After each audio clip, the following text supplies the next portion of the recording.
Is there a dysphagia involved? And many of these things are consequences of their chemo and radiation. And this can also be a result of nausea and vomiting, anorexia. Patients might experience taste changes, dry mouth, and other physiologic changes after surgery that really require a lot of support. And there might be a lot of changes in, how are patients eating, timing, and those are all things that we really have to take a look at, and we'll discuss more of that. But a lot of these challenges may persist for a long time, even after their treatment is completed. A lot of times it might be appropriate to discuss, changes in the quality of their diet, whether that's, increase in calories, protein, are appetite stimulants appropriate? We'll be discussing, different oral nutrition supplements that we might consider for our patients. And then nutrition support may be also something that we consider for patients in order to optimize their nutrition status. I'll be discussing how we manage malnutrition preoperatively. We know that malnutrition is associated with morbidity, and with that also comes increased risk of infection, delayed wound healing, increased risk of post-op complications, and then we also know that malnutrition status may also impact how patients tolerate and may impact malnourished patient, and that's something that we too are trying to decrease. Can you do the next slide, Michelle? So for many years, serum albumin and pre-albumin were utilized as a diagnostic criteria for malnutrition. We're going to talk about that in a second, but back in 2012, two large groups of nutrition professionals, including the Academy of Nutrition and Dietetics and the American Society for Enteral and Parenteral Nutrition, got together and worked very hard and diligently and came up with some diagnostic criteria on how to diagnose a patient with malnutrition. So as a clinician, we've been utilizing this for seven years or so now, and it's based on a patient's energy intake, if they've had any weight loss, and the degree of weight loss within set time frames, as well as a physical exam. So dietitians now are going in, checking out the patient, laying hands on the patient, and assessing the patient for muscle and fat loss. We also look for fluid accumulation, which has to be related to nutrition status, not necessarily another type of edema, such as you might see in heart failure, liver failure, kidney failure. And then some places will also assess functional status utilizing hand grip strength, which we don't do in an inpatient population for a variety of reasons. Next slide, please. This is just a nice infographic about the diagnosis of malnutrition. One of the things we look at as well is if the patient is in an inflammatory state, because that will also affect the diagnosis, whether or not it falls in one of these three boxes on the bottom. So is there inflammation? Yes or no? Is there starvation present? Yes or no? And then you can see at the bottom three boxes, basically when we diagnose somebody with malnutrition, they will fall in one of these three boxes, either starvation related, meaning there's really nothing going on except that they're just not eating adequately. So you might see this in food insecurity, a homeless population, perhaps, somebody with anorexia nervosa, an elderly patient that just doesn't have the community that helps them shop and cook and things like that. The middle one is something we see here frequently at the hospital, and those are chronic disease-related malnutrition. So this would be poor dietary intake related to a chronic disease or an inflammatory state that leads to a decreased oral intake with weight loss and muscle loss, like you might see in an oncology patient. And then the one on the right, the acute disease or injury, is acute means we know it's not chronic, so it's a short-term thing. And so for somebody to have acute malnutrition, typically the decreased intake, the weight loss, the loss of muscle or fat is seen in a time frame under 3 months. Here we see this frequently at the hospital as well in those patients that maybe got admitted for surgery and for whatever reason, they're unable to advance their diet in 5 days. They're not started on TPN or tube feeding. And so somebody, if they've had a decreased or suboptimal intake for less than 5 days, could actually be diagnosed with acute malnutrition. So we see that here, which can also affect outcomes. So next slide, please. So within our nutrition note here at Keck, there is a section, and this is for myself as a clinician when I'm diagnosing somebody with malnutrition. These are the boxes that I would click. So you can see that there's a category up at the top, and then you would decide if it's acute, if it's chronic, or if it's starvation. And then you can see that there's diagnostic criteria, like how long have they not eaten well. You can see the degree of weight loss that occurs in 1 month, 3 months, 6 months, or a year. Then it'll ask, is there fat or muscle loss? And so when a dietitian fills out this section of the chart, it will actually auto-populate and show up under the nutrition tab in the results review section of the chart. So if you're wondering, hey, does this person have malnutrition? You can find that out by looking under the nutrition tab. And when it's filled out, it will auto-populate there and it will tell you, oh, it's mild malnutrition or moderate malnutrition. So our policy is that we complete a physical exam and assess a patient for malnutrition at the minimum weekly while they're in-house. So typically when it's done during the initial assessment, and then it's done again 5 to 7 days after in follow-up, we'll repeat that again. So oftentimes if a patient's been here for a month, you can go back in that nutrition tab and kind of assess. And sometimes you'll see when they come in, maybe it's no malnutrition, and as time goes on, it becomes mild, it can become moderate, etc. Next slide, please. So what about albumin? And we hear this a lot. And you know what, I have 2 kids in college, so I've become, unfortunately, an Instagram user and all that. Well, there's some actually really good nutrition Instagram posts, and they have a lot of funny memes about albumin and nutrition consults and stuff, which always make me chuckle. So for years, and I've been a dietitian a long time. I'm not going to tell you how long because that will date me, but a long time. And back in the old days, and I'm going to become clean with you that yes, historically, I have used albumin and pre-albumin as a nutrition marker. But what has really come to light in the last several years is that pre-albumin and albumin really have no indication to be used for diagnosis of malnutrition because it can be impacted by many different things.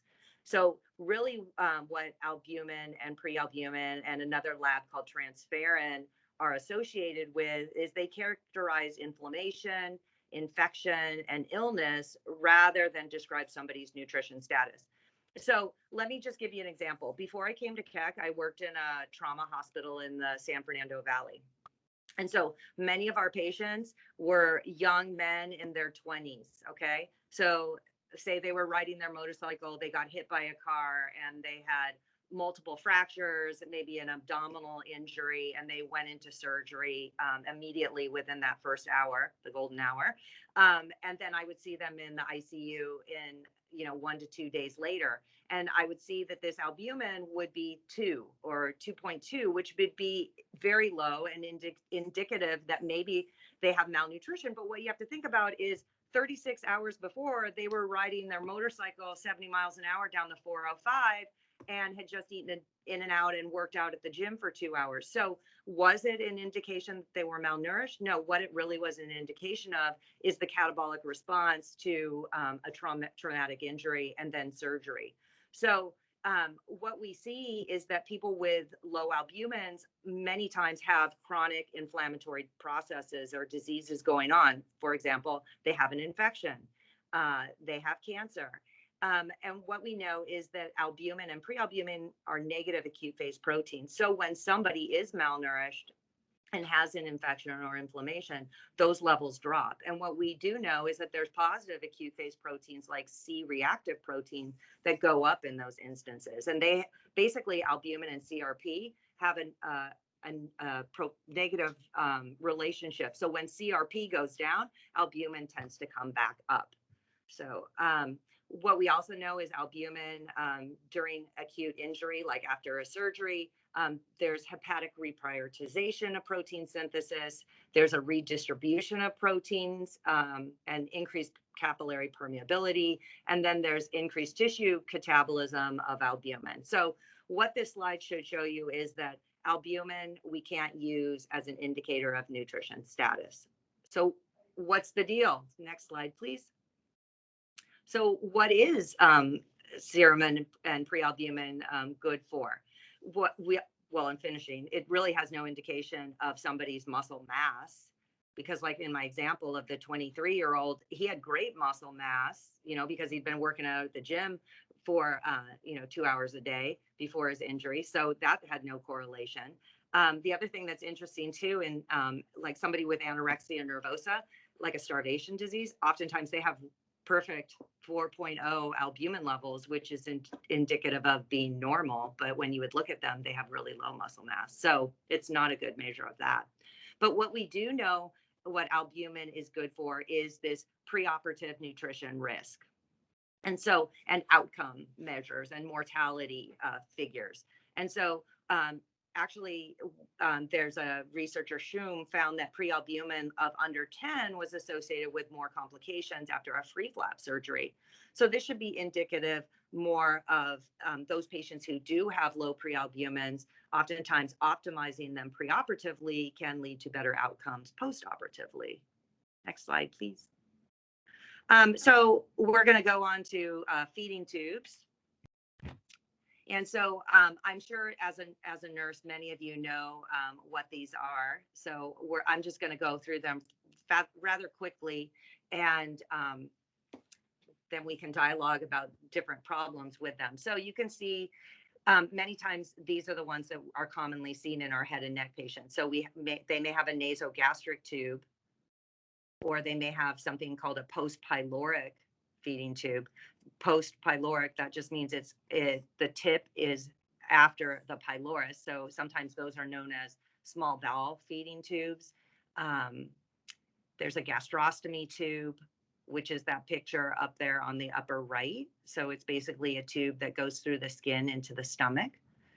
There are also jejunostomy tubes, which we don't frequently see in the head and neck cancer patient, but you may see those in other types.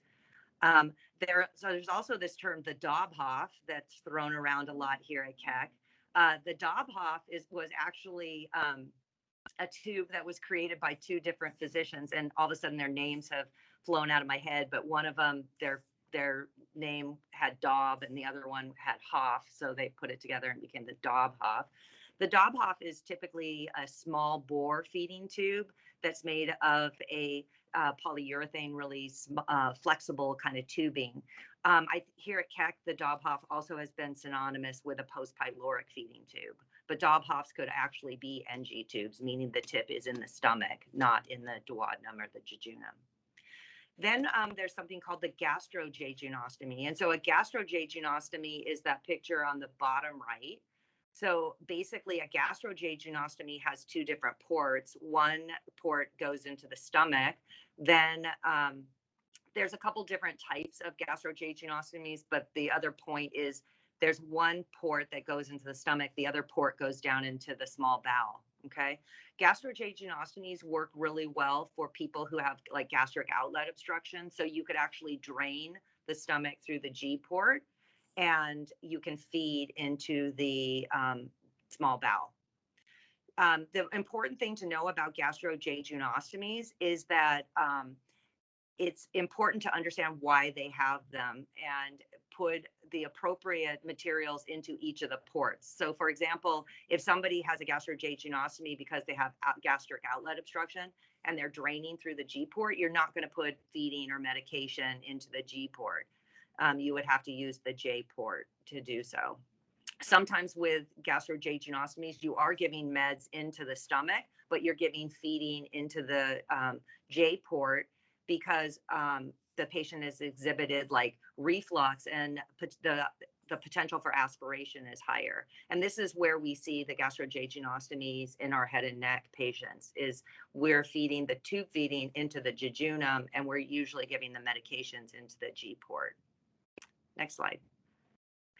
These are a couple different tables out of the Aspen core curriculum, but I just wanted to show it to you because there's the two different types of tubing, particularly that are used in the Dobhoff or the CSOWMs, which we also call just the NG tubes. So you can see there's the silicone and then there's the polyurethane kind of tubing. The silicone tubings, which are the standard CSOWM NG tubes, the walls are thicker, they're less pliable, they're usually bigger and can be more uncomfortable, whereas the small bore feeding tubes, the polyurethane, are smaller bore, so they're more comfortable for the patient. They can stay in the nasal cavity for longer periods of time without causing things like sinusitis or breakdown of the tissue. The only problem with the small bore is that they're more likely to clog, which we're going to talk about in a second. So the table on the bottom right is just showing you the lumen size of all the different French tubes. And it's important to understand that when you're talking about how to prevent a tube from clogging. Next, please. So here's the different delivery types of tube feedings. And basically sometimes it's dependent on what your tube feeding product is as well. So let me just review some of these and then talk specifically about our patient population here at Keck. The continuous feeding is a constant amount of formula given per hour, and it's utilizing a pump. Okay, so typically after somebody gets an NG tube place or a G tube place, this is the type of delivery system that we will utilize. Okay. It's nice because we know exactly how much is given. We can give small amounts, so people are more likely to tolerate it. The problem is to go home on a pump oftentimes can be problematic for patients and can impact their quality of life upon discharge. If that's the case and they have to go home on a pump feeding, then we do something called cycled feeds. So it's basically a continuous feeding at a higher rate that's fed over a shorter period of time. So for example, continuous feedings are typically thought to be around 22 to 24 hours, 20 to 24 hours, whereas cycled feeds can be over 12 hours, 14 hours, 16 hours. And that allows the pace for example, if somebody's on a 16-hour cycle, they're off pump for 8 hours. Now, it's interesting about people is a lot of times I'll be like, let them be off pump during the day, and that way they can get up and walk around and they're not going to be attached to the pump. But a lot of times will have patients going, oh no, I don't like that. I want to be on pump during the day and I want to be off pump at night because I don't want to worry about my tube and I don't want to hear the machine beeping at night, etc. So it's I always like to ask patients what they prefer and try to individualize nutrition delivery. There's also something called intermittent feeding, and that's basically where a specific amount of formula is given several times a day over a prescribed time period. So it might be, we're going to give 2 cans and it's going to be delivered over 2 hours, 3 times a day. So that patient would pour 2 cans of feeding into the feeding bag, set the pump at 200 cc's an hour, and then be on pump for 2 hours. And then when that feeding was over, they would disconnect themselves from the pump, live their life, and then go back on pump at the next meal. This would work well for somebody who doesn't really tolerate bolus feeding. So nice transition into bolus feeding. So most of our head and neck cancer patients, we're going to transition to bolus type schedule before they go home. So this is where formula is given several times a day over a short period of time, and it's without a pump. Okay. So in this case, you would take a patient's feeding tube, either their NG tube or their Dobhoff tube or their G tube, and you would connect a syringe to it, and you would literally just pour the feeding into the syringe and hold the syringe up, and by gravity, the formula would be delivered into the stomach. Okay. Then there's something called syringe feeding, which is where the care provider will, or the patient will pour the formula into a container and then use a 60 cc syringe and uptake the formula, attach the syringe to the feeding tube, and then push the plunger of the syringe and deliver the feeding this way. I'm going to go through it all, and then I'm going to talk about problems. Then there's something called the gravity drip method. So if you will, this is the poor man's pump. And in a gravity drip method, it's very similar to like an intermittent type of feeding, but a pump is not used. So you would use a feeding bag. You would put the 2 cans of formula into the feeding bag, use the wheel on the tubing to open up, either full open or maybe partially open, and then to hang the bag above the person so that gravity forces the formula through the tubing at a lower rate. And so the patients don't get like the 2 cans in 10 minutes. It will be delivered over half an hour, 45 minutes, depending on how fast the drip is going. Okay. So let's talk about these delivery systems and some of the patients. So here's the problem. Unfortunately, tube feeding product and delivery techniques is often limited by somebody's insurance and their insurance coverage. So for the most part, people will not qualify for getting a pump for home use unless they've exhibited inability to tolerate bolus feedings or gravity drip method, or if they have a tube that goes into the small bowel. So this is really important to understand, is that if you have somebody that has a post-pyloric feeding tube in their stomach, so they have a Dobhoff that the tip is in the duodenum, or if they have a gastrojejunostomy, you cannot bolus into the small bowel. If you try to bolus into the small bowel, you can create a situation where the patient is going to be very uncomfortable, bloated. Potentially they can have really bad diarrhea, and then they can have dumping syndrome where they actually get all sweaty and diaphragmatic, and it's not a good situation. So please think about where the tip of that feeding tube is when you're delivering your nutrition. So continuous. So once a patient gets to goal rate of their continuous feeding, then we'll switch them over to bolus feedings. And the other thing to remember is how you're delivering that bolus. And oftentimes you also have to think about, okay, I just turned, if you're like this, I just turned the continuous feeding off at noon, and the nutrition service brings up your cans. We call them cans, but they're really boxes now. The cans of formula. Perhaps you're not going to give the bolus feeding, you're not going to turn off the continuous feeding and then immediately give somebody a bolus. It's going to be a good idea to wait an hour or two to allow the stomach to empty before you do that bolus feeding. The other thing that's always a good clinical practice is if we prescribe 2 cans TID, don't give somebody 2 cans the first feeding. Give them 1 can and see how they do, and then perhaps wait an hour or two and then give the other can, and then the next feeding go to the 2 cans. Always we're trying to personalize this. And if somebody tells you, I'm really super full, I don't want 2 cans, don't give them that second can. This is where it also becomes very important to communicate back to the team, either myself, Christine Park, the PA, or the resident that's on with the ENT service, is that the patient isn't tolerating the 2 cans, because there's always other formulas that we can try, or we can try different delivery systems. So what has happened historically over my time with the team is I figured this out. So it's like, okay, we're going to use this formula where it's going to be 2 cans TID or QID or 7 cans a day. And then I hear back and they're like, they can't tolerate 2 cans. So then we change them to a more caloric dense formula. And maybe then they only need 5 cans a day or 4 cans a day. But oftentimes then I still see people that can't do 4 cans a day.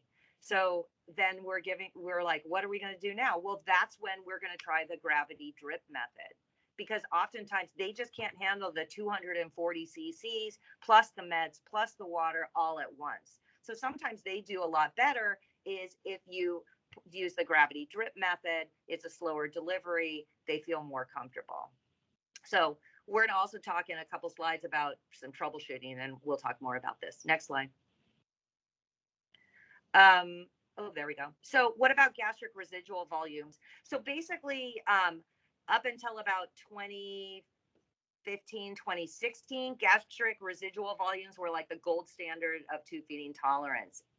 What we found in retrospect is that checking gastric residual volumes just led to people not being fed, inadequate intakes, and a malnourished patient. So really so back in, I think it was November, well, no, I started in November of 2015. I bet it was 2016, CAC changed their policy to reflect the critical care guidelines.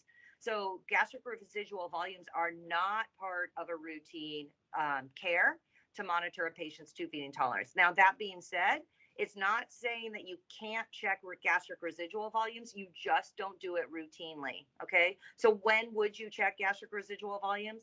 When somebody is telling you, I feel really nauseous, I feel really bloated, and their physical exam has changed from a soft, non-distended stomach or abdominal region to one that's more distended and firm, then you could check gastric residual volumes. But what we don't want happening is every 4 hours you go in there and checking gastric residual volumes, because there's a lot of things to keep in mind. For example, your stomach secretes 3 to 4 liters of material a day anyways. So you're going to pull that back.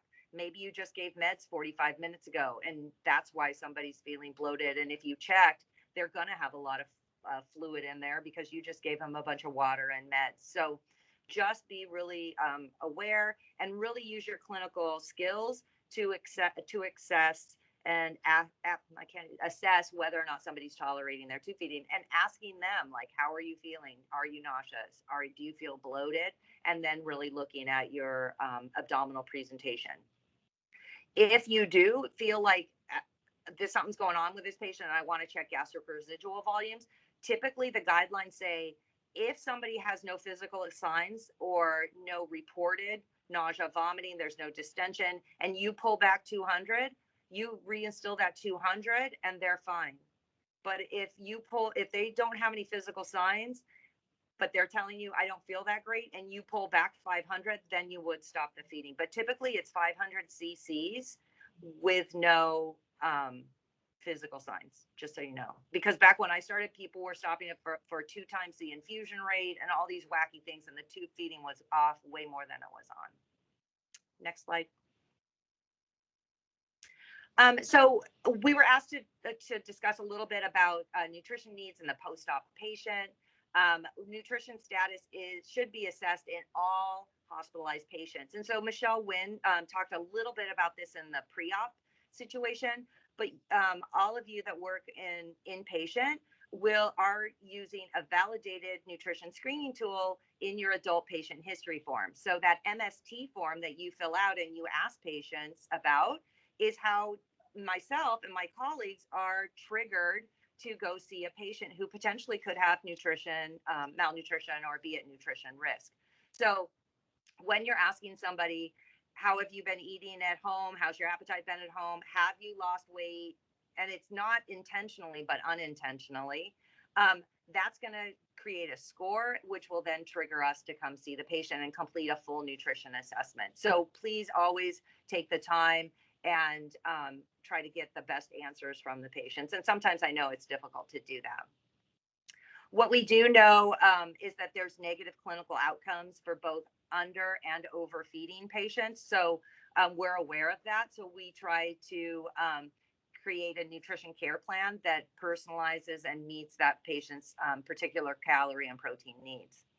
There is a gold standard for determining calorie needs, and that's known as indirect calorimetry, or IC, which is basically a measurement of how much oxygen somebody's taking in and the amount of carbon dioxide that's exhaled. And then it's used to calculate resting energy expenditure. The problem with this procedure is that it takes a lot of time, a lot of resources, and a lot of training in order to do this. Next slide.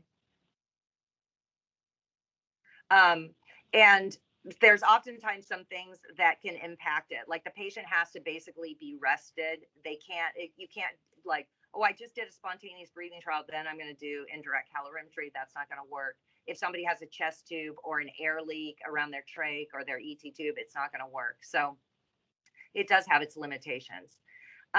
In the absence of indirect calorimetry, clinicians will use predictive equations. Those might be Harris Benedict or the Penn State are out there.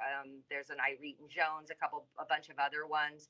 But basically, those are all based on variables such as height, a person's weight, their age, their respiratory rate, their minute ventilation, severity of injury, if they're obese, if they're not obese. The problem with these equations is there's a lot of research like, oh, I'm comparing the Penn State to indirect calorimetry, and they oftentimes get these mixed findings about how good one equation is over the other. And one might work really well in somebody who's normal weight, but doesn't correlate with somebody who's obese. So that's one problem there. In the absence of using a predictive equation, we can also use calories per kilo or grams of protein per kilo, which is what the American College of Chest Physicians recommends, and that's what we do here at CAC. So we basically use calorie and protein needs based on calories per kilo, and we really utilize somebody's clinical status. So what's going on with them? Why were they admitted to the hospital? Have they had surgery or not? Do they have a pressure injury or a unhealing wound or not? And whether or not they're malnourished, as well as the desired nutrition outcomes. So for somebody who has a BMI of 15 and has lost 40 pounds before they come in, my outcome that I would like based on my dialogue with the patient is for them to gain some weight back. So those patients are going to have higher calorie needs than maybe somebody who came in with a rapid heart rate who has a BMI of 35. So it's all based on what's going on with the patient and what you want to happen to them, after they go home. Once again, I'm just going to repeat that this is all very personalized. And I talked to a patient. So for example, I just had a patient that I saw on Tuesday, and he reported a 20-pound weight loss before he came in related to his tumor and his inability to chew and swallow well. And then I asked him, I said, he actually had really good muscle mass and he had no malnutrition except for the weight loss and the poor PO intake. But on exam, great muscles. And he's like 70 years old. And I said to him, you have better muscles than almost every single patient I've seen today. So what's your secret? And he wrote on his board, I play volleyball. So he's a very young 70-year-old. But I asked him, I said, so do you want to gain those 20 pounds back? And he was like, no, I don't want to gain those 20 pounds back. And I explained to him, my goal for you then is maybe we're going to try to maintain your weight in this post-op recovery, but give you plenty of protein so you're not going to lose those muscles that you've worked so hard to get. So in general, most of our head and neck patients are going to require somewhere around 30 to 35 calories per kilo. And what you should understand is somebody, like for all of us that are sitting here listening to this, probably most of us have a caloric requirement of somewhere around 20 to 25. So it's higher than a normal person. If somebody's super malnourished and has lost a lot of weight, I may go as high as 40, depending. And generally somewhere between 1.3 to 2 grams of protein per kilo in order to prevent further muscle loss and promote the healing of the surgical wounds and help in recovery. A lot of people will get worried. They're like 2 grams of protein, blah, blah, blah. But in reality, when you're recovering and you're malnourished, people can handle these 2 grams of protein per kilo without any issue or changes to their laboratory data. Next, please. Let's just talk a little bit about our tube feeding formula and formula choice. So we have many different enteral formulas. They can be very specific for certain diseases and situations. So we have specialty formulas. Oh, can somebody turn off? Somebody must have their microphone on because I'm getting a lot of feedback.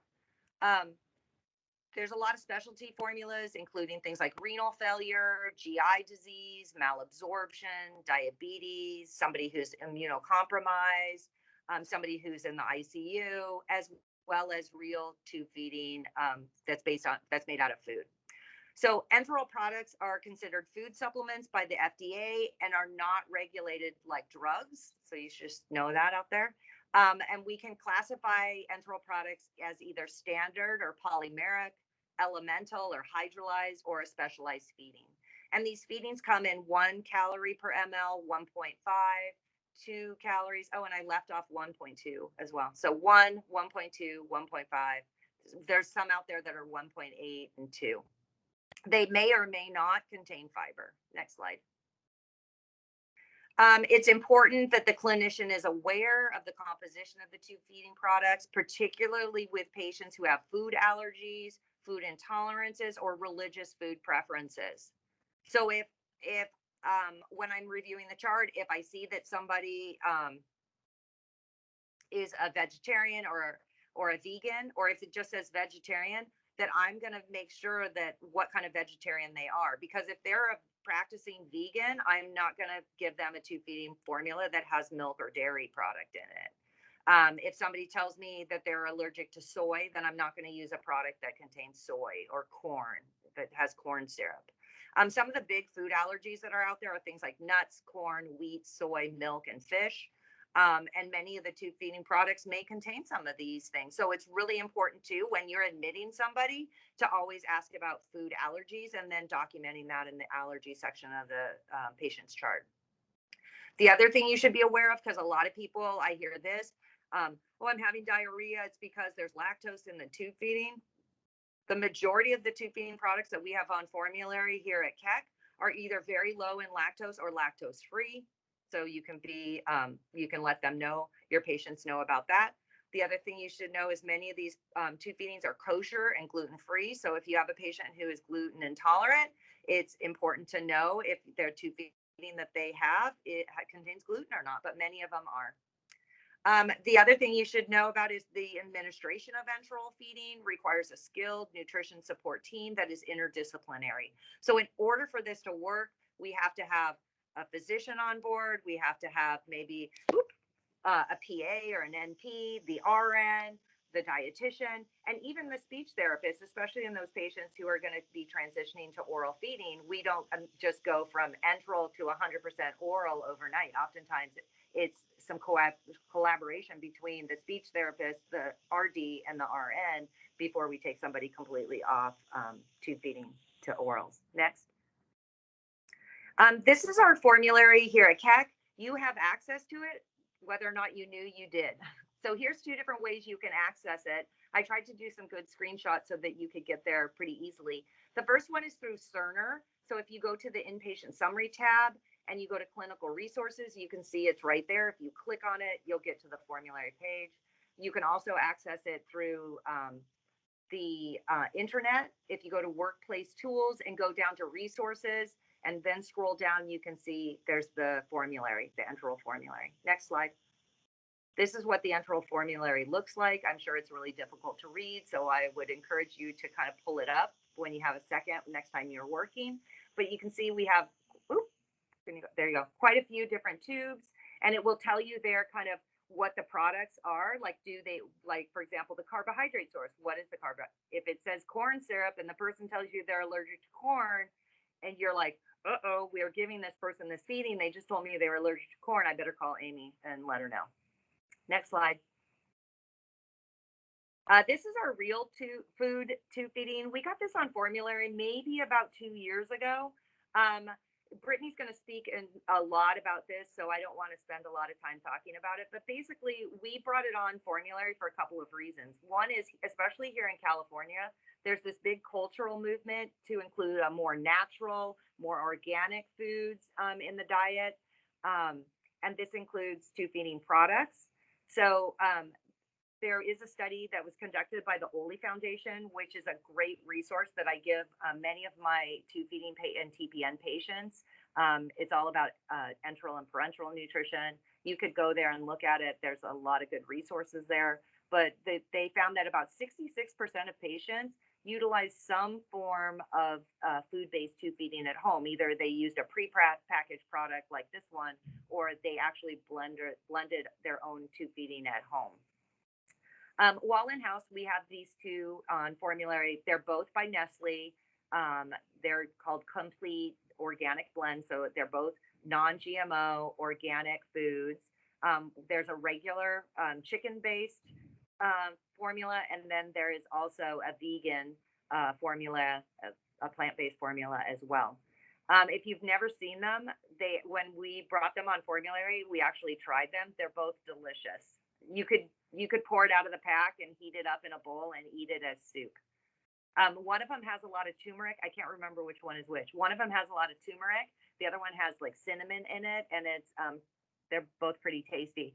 And I've over the years, patients have told me I want to change tube feedings because I don't like the way it tastes when I burp.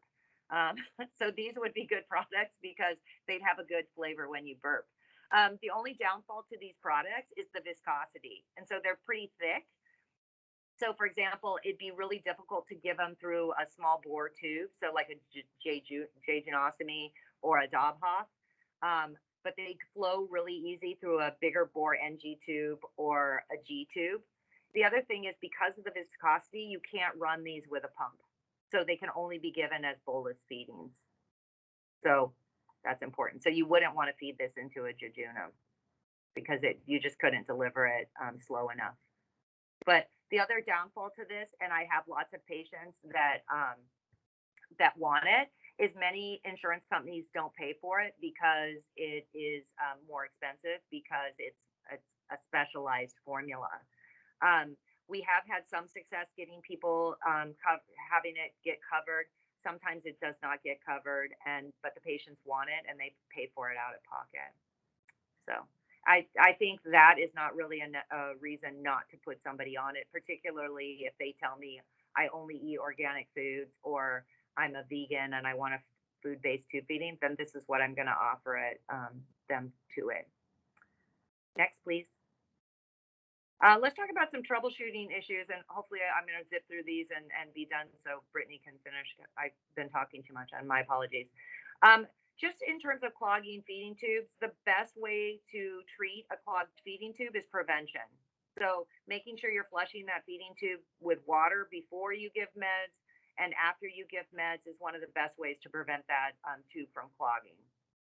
If you do have a clogged tube, as much as people, and I hear it all the time still, is that people are trying to use Coke to declog it or cranberry juice to declog it. And typically these aren't the best methods of declogging a tube and unfortunately can lead to tube breakdown. We do have a policy of declogging tubes that utilizes BioCase, which is a pancreatic enzyme, and sodium bicarbonate and warm water. You kind of mix it up and you instill it in the feeding tube, kind of do a plunger back and forth, clamp the feeding tube, let it sit for about 20 minutes, and then try to see if it will then flush. And oftentimes this is very effective and patients don't need to have their tubes replaced. The biggest thing though is if you feel resistance when you're administering meds or feeding, don't force it, because what's going to happen is you could actually, especially with like a G tube, is you could blow up the little balloon that's inside. So never force a feeding tube. Next, please. How about constipation? We see this a lot in our patients after surgery. Constipation could be caused by dehydration, low fiber feedings, not being physically active, and then medication side effects. So if a patient has free water ordered, please make sure that you give it because that can prevent constipation. If a patient has chronic constipation, oftentimes I'll put them on a higher fiber feeding for that reason. I'm trying to encourage as much physical activity if they're allowed to do so, either within their room or around the unit, can actually kind of stimulate a bowel movement. And then also keep in mind, depending on what their medications are, those can be quite constipating as well, particularly if they needed a lot of narcotics during recovery.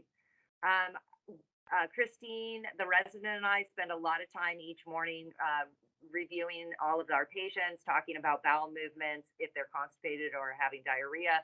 So oftentimes we're always adding or taking away bowel regimen based on what's going on. So please, if your patient hasn't had a bowel movement for 2 to 3 days and doesn't have a routine bowel regimen but has PRNs ordered, please make sure you're utilizing those PRNs. Next. How about diarrhea or stomach upset? There's a couple of reasons why people can have diarrhea, including that the formula was given too fast. So if you're utilizing that syringe method of bolus delivery, perhaps going just to a standard gravity bolus might be better tolerated by that patient, and they're not going to be so apt to report fullness. If they're still on a continuous feeding and it's going at 80 and they're reporting that they're feeling really full and uncomfortable, then perhaps cutting it in half and seeing if that helps. Oftentimes, too, if they're constipated, they're going to feel uncomfortable in their stomach and bloated. So making sure that they're pooping. Also, fiber, as much as it can help with constipation, can also tend to swell in the stomach and lead to that bloating feeling as well. So sometimes I'll start somebody on a fiber feeding and have to take it out because they just don't tolerate it. They're too full, they're too bloated, they're too uncomfortable. The other thing that's huge is think about it clinically and critically. Somebody's like, I keep having diarrhea, but yet they're on Colace, Senna, and Miralax, and people just keep giving them the Colace, the Senna, and the Miralax. So guess why they're having diarrhea? We're giving them diarrhea because we're giving them so many meds. So if somebody tells you, I had 3 loose bowel movements yesterday, perhaps holding the bowel regimen and letting the team know that you're holding the bowel regimen, it would be a good practice so that we're not giving somebody diarrhea. The other big thing is with the new ERAS protocol, and we're trying to use less narcotics. We're using a lot of Tylenol, and a lot of times pharmacy is sending you liquid Tylenol. Guess what the culprit is if somebody's having a lot of diarrhea and they're using liquid Tylenol? It's the sorbitol that is in the liquid Tylenol. So think about it. What do we give somebody when they're really super constipated? We can give them sorbitol and it'll really cause a nice big loose bowel movement. So when you're giving somebody liquid Tylenol 4 times a day, that's why they're having diarrhea. And if it's the liquid Tylenol, about 6 hours after that last dose of liquid Tylenol, your diarrhea will go away. Also, because it's a sugar alcohol, the sorbitol, those can be quite bloating as well. So just keep that in mind. Next slide.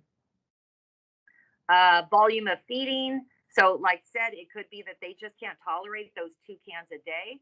It's always important to document exactly how many cans you gave the patient. And if they are not tolerating the prescribed amount, either contact the dietitian or the team and we can reevaluate and reassess and try a different type of tube feeding.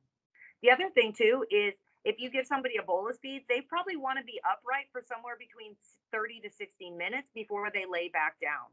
Okay. So it's always best to try to give somebody a bolus feeding when their head of bed is 30 to 45 degrees or even out of bed into a chair and let them sit there for 30 to 60 minutes. Because if you give them 2 cans and then they lay flat, potentially they're going to feel really uncomfortable. They could reflux. So always keeping them upright is good.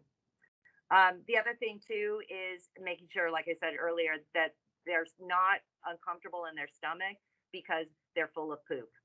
So I always try to ask people when they're admitted, hey, how often do you poop at home? Or what's your bowel plan at home? Like, do you poop every day? And some people will tell you, I only poop like twice a week. So if somebody only poops twice a week at home, when they're here, I'm not going to try to make them poop every day. So I'm going to try to get their routine bowel elimination pattern happening in-house, similar to what they do at home. Next slide. Fluid status is also important. I spend a lot of time before people going home talking about how important it is that they, number one, take the number of cans that we prescribe so that they get enough calories and protein, but also that they're getting the fluid that they need as well. Because oftentimes that's what makes people come back is dehydration. So I always talk about, look at the color of your urine. Are you feeling thirst? Making sure that they're taking the water as prescribed and always telling them, if you feel like you need more water, you can always give yourself more water. The other side of the coin would be somebody who has too much fluid. And that would be somebody who has pre-existing like heart failure, liver failure, or renal failure, and perhaps keeping an eye on their weight and their ins and outs is going to be important as well, because that way we're treating them nutritionally, but we're not causing other problems. If somebody is fluid overloaded, oftentimes we can change to a more concentrated feeding as well, and that can help. Next. Oh, but here we are. I guess I ended pretty well then. So there's 20 minutes left, so Brittany can finish up with her outpatient process. Thanks, you guys. I appreciate your time.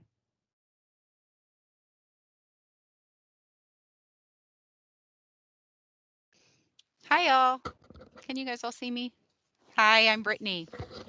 I'm also one of the outpatient dietitians here at CAC. Thank you guys for listening in. I'm going to share my screen. Let's see, it just might be easier for me to control so Michelle doesn't always have to. Let's see here.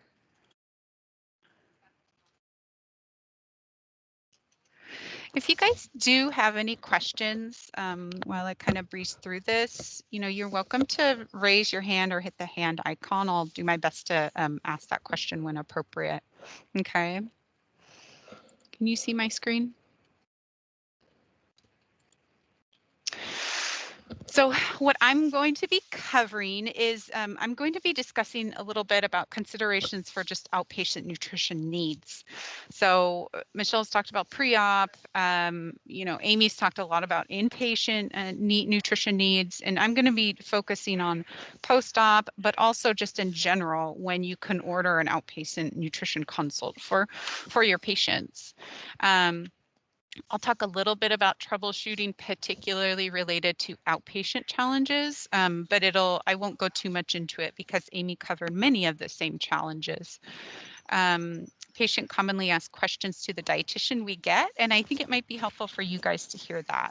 And then I'm going to dedicate most of the time related to blenderized tube feeding and talking a little bit more about that and how we can offer that.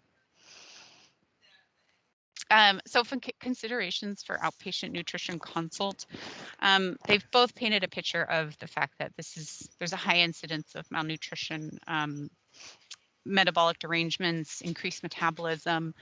And so we know that we're recommending them seeing a nutrition educator before surgery or during their hospital stay. But also it's recommended, through research as well as we recommend it that we're assessing their overall nutrition at regular intervals.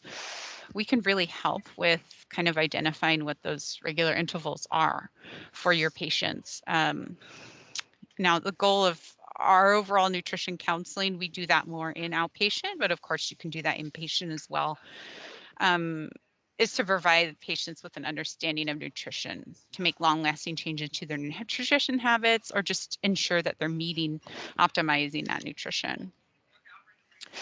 If you want more tangible ideas on when you can order that outpatient consult, well, I will say that it has to come from a provider. You might have the capabilities of put it in for telephone order read back through your provider if you want that patient to see a dietitian and outpatient. But a few indications might be if they've had unintentional weight loss. I've given some numbers here according to Aspen guidelines, but of course, if you see any weight loss that's unintentional and you feel like it would be helpful for them to see a dietitian, of course we would see them. Inadequate PO intake. We see a lot of patients, your particular patients, of course, for tube feeding. So if we have issues with the current tube feeding formula, I left that non-specific. But if the patient is complaining of challenges related to their tube feeding, we can help troubleshoot that. Unclear of patient's nutrition prescription and goals, whether that's the patient or the provider, what they've been discharged on, we can certainly help. Maybe it's changed over time, and that's a perfect time for us to assess their nutrition. In addition, one that we see a lot is the balance between weaning off of their tube feeding and eating more food. So a lot of those patients with head and neck cancer might do 2 steps forward, 1 step back related to their nutrition. And, they might be improving better with nutrition, but then they might actually, still need that tube feeding. So we're there to help to provide specific goals for that. Just a few notes related to outpatient with this. So with unintentional weight loss, we see outpatient. Maybe it's their therapy they're going on. They've had increased metabolic needs. They're having increased gastrointestinal distress. One, though, that we see, I would say regularly, this is just an outpatient, is that the patient simply isn't getting enough tube feeding. They might actually be tolerating it. And so it may simply be that they need to increase their tube feeding infusion rather than provide extra supplementation of something else, but that might be one of the reasons, okay? Early satiety, we hear this as a regular complaint in those type of patients. So Amy discussed this already. Maybe they tolerated bolus initially when they left. Maybe they've changed their regimen of bolus. So we can troubleshoot with them to see, is it the bolus format that they're providing? Do they need to provide it slower? I wanted to give one example here. If you're providing it in a very fast rate for a patient, so 30 seconds to a minute, I have talked to many patients that provide their bolus in that rapid of rate. And think of at least one of those cans is 300 to 500 calories. So if you've ever had a very rich milkshake or even a meal, if you were putting that all in your stomach in 30 seconds, that's just quite a lot for the patient to handle. And it's not, I guess, surprising to hear they have early satiety. So it might just mean simply that they need to increase the timing of that. They may consider changing the tube feeding formula. We can certainly look and adjust for that. She discussed diarrhea, but I wanted to say that with constipation in outpatient, maybe there's been a change in therapy and simply that they need an adjustment in their stool softener regimen. But one of them that we see pretty regular is the fact that they're not providing their free water flushes appropriately. So we can help with providing specifics on that for the patient, whether they can't increase it themselves, they're having difficulty with that, or just providing a different regimen for that. One question I want to highlight that we get a lot from patients is, and maybe you're wondering this as well, is can I provide a protein shake through that tube feeding? So technically, yes, you definitely can provide a protein shake through the tube feeding. But I guess the question is why and the rationale for that. And one would assume that they're thinking they need more protein. And we can help to assess and educate if it's the fact that they need more protein. But one caution we suggest on that, let's say Premier Protein, they want to put Premier Protein in their tube feeding, is that when you do that, you might be reducing the rate of your formula, and that's providing more calories. A lot of those protein shakes are very low in calories, and so I think it's important that maybe simply they just need to adjust the tube feeding rate first before adding protein shakes. Of course, if they need to add a protein modulator or something, we can help with that. Okay, that kind of answered my question of, do I need extra protein? We can help educate them. One suggestion we have for them to empower them is for them to be monitoring their weight regularly. That would be one potential indicator of that they're just not getting enough protein. And these are our typical needs that we're recommending, both in inpatient and outpatient. Do I need extra fiber? Sometimes those patients in hospital do get discharged with their tube feeding that's a fiber-free formula. So it could very much be that they need extra fiber. It could very much be that they need extra water rather than the fact that they need extra fiber. So again, we can help assess and look at what that actual formula says on there. I wanted to do a little bit of review in the next 10, 15 minutes or so about blenderized tube feeding. I can't see you guys, so it's very strange in the virtual world because I want to ask you guys some questions. But so blenderized tube feeding, there's definitely been an increase in interest from patients, from providers, and we are very much happy to help with managing that if we find that a person is a candidate for that. I mean, we really want to be able to cater towards that patient and increase their satisfaction. We know that it's not only about patient satisfaction, but that helps caregiver satisfaction. It helps their quality of life if this is what they really want to do. And so we really want to cater towards that patient. However, we want to think about best meeting their nutrition needs. So Many of you have probably heard of a blenderized tube feeding. Maybe you've worked with it before. I'm not sure if most of you work in inpatient or outpatient, but just to define it, there's no clear definition on it or standard definition, but it is basically the use of blended foods and liquids given via a feeding tube. This can either be homemade or you can buy it commercially prepared. Amy's already mentioned one of those formulas that you can get that's commercially prepared, that complete Nestle Complete. So it usually is provided in a bolus format. You can elongate that time in which you provide it as well.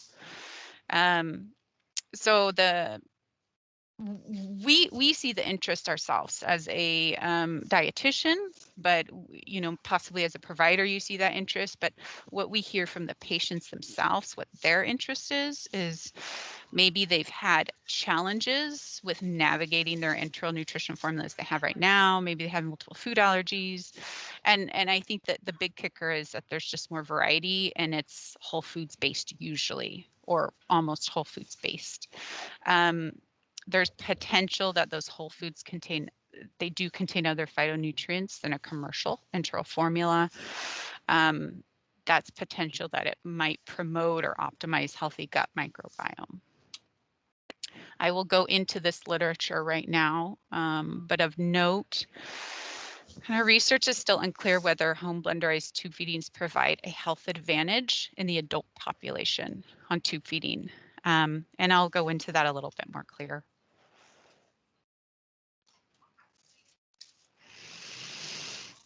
I'm going to talk about two literature reviews that were published in 2020 in the Nutrition and Clinical Practice. It's through the ASPEN, which is the American Society for Parenteral and Enteral Nutrition. One of these reviews of literatures compared blenderized versus commercialized tube feeding and its effect on nutrition status and nutrition adequacy in adults. And if you can see, there's only 5 articles that reviewed after that. One of their criteria was that they had to be published after 2009. As you can see, that's not a lot of articles. It is what we would see, and that's what the research is suggesting, is that there is not a lot of good research out there yet in terms of comparison of nutrition adequacy with blenderized versus commercial. So in any case, with those, what they found in those results is that blenderized compared to commercial enteral nutrition I'm going to emphasize, may be inadequate in calories, macronutrients, and some micronutrients. So when we think of your population, patients with this head and neck cancer, I mean, they are at high risk for malnutrition. And so this may or may not be appropriate for malnourished patients. I wanted to highlight that there's limited research, so particularly with randomized controlled trials that evaluated this blenderized tube feeding on clinical outcomes. I also think it's important for us, this is our opinions as well as what research is suggesting, is that there just needs to be more a patient-centered approach to each of these patients, and perhaps we can really help to support and make sure that they meet that nutrition. One other review that I wanted to highlight was a little bit different. It's looking at comparing the health outcomes for homemade blenderized tube feeding versus commercial blenderized tube feeding. Okay, so like that one Amy discussed, complete Nestle versus somebody making it at home and looking at different health outcomes. This is a very skeletal picture of what they found in comparison, but I did find it really interesting. They didn't just look at nutrition adequacy, but they looked at different areas, expense, caregiver burnout, microbial contamination, hang time, and shelf stability. I think all of those things are important. I mean, for nurses, for caregivers, for family, for patients. A few to highlight is the fact that, they were demonstrating in the few studies that they looked at that there was improved gastrointestinal function in both those types of blenderized tube feedings. What I gathered from in reviewing this review and reviewing some of the studies that they looked at was both can be potential options for patients.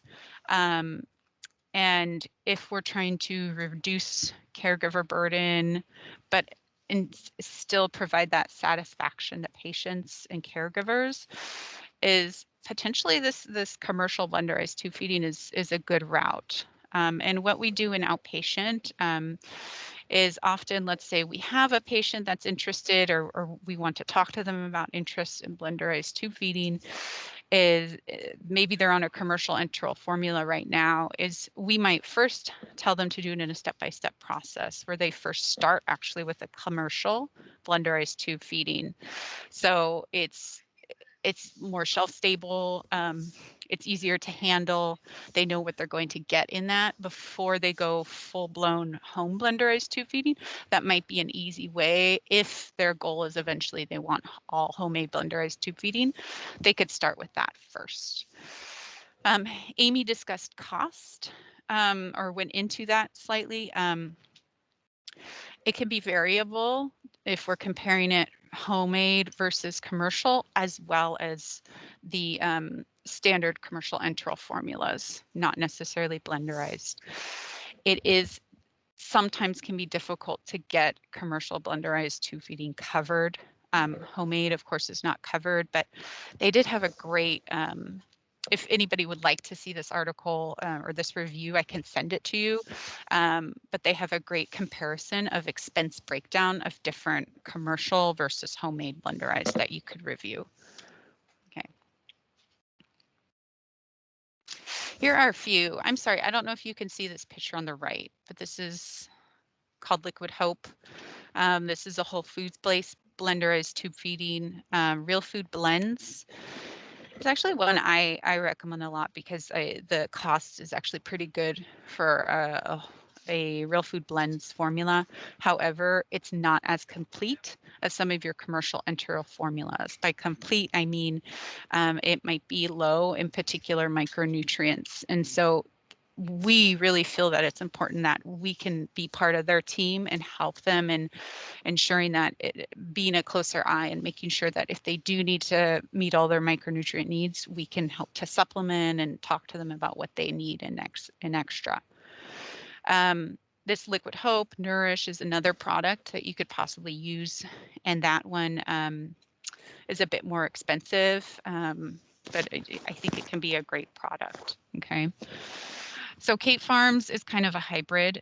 This is oftentimes covered. It's considered a standard enteral nutrition formula. But sometimes what we'll recommend, and maybe some of your patients are already on it, is if they had difficulties time after time of tolerating their standard enteral nutrition formulas, this might be a good alternative. It is free of many potential allergies such as corn, soy, and this will often be covered by insurance. I wanted to cover this really quickly.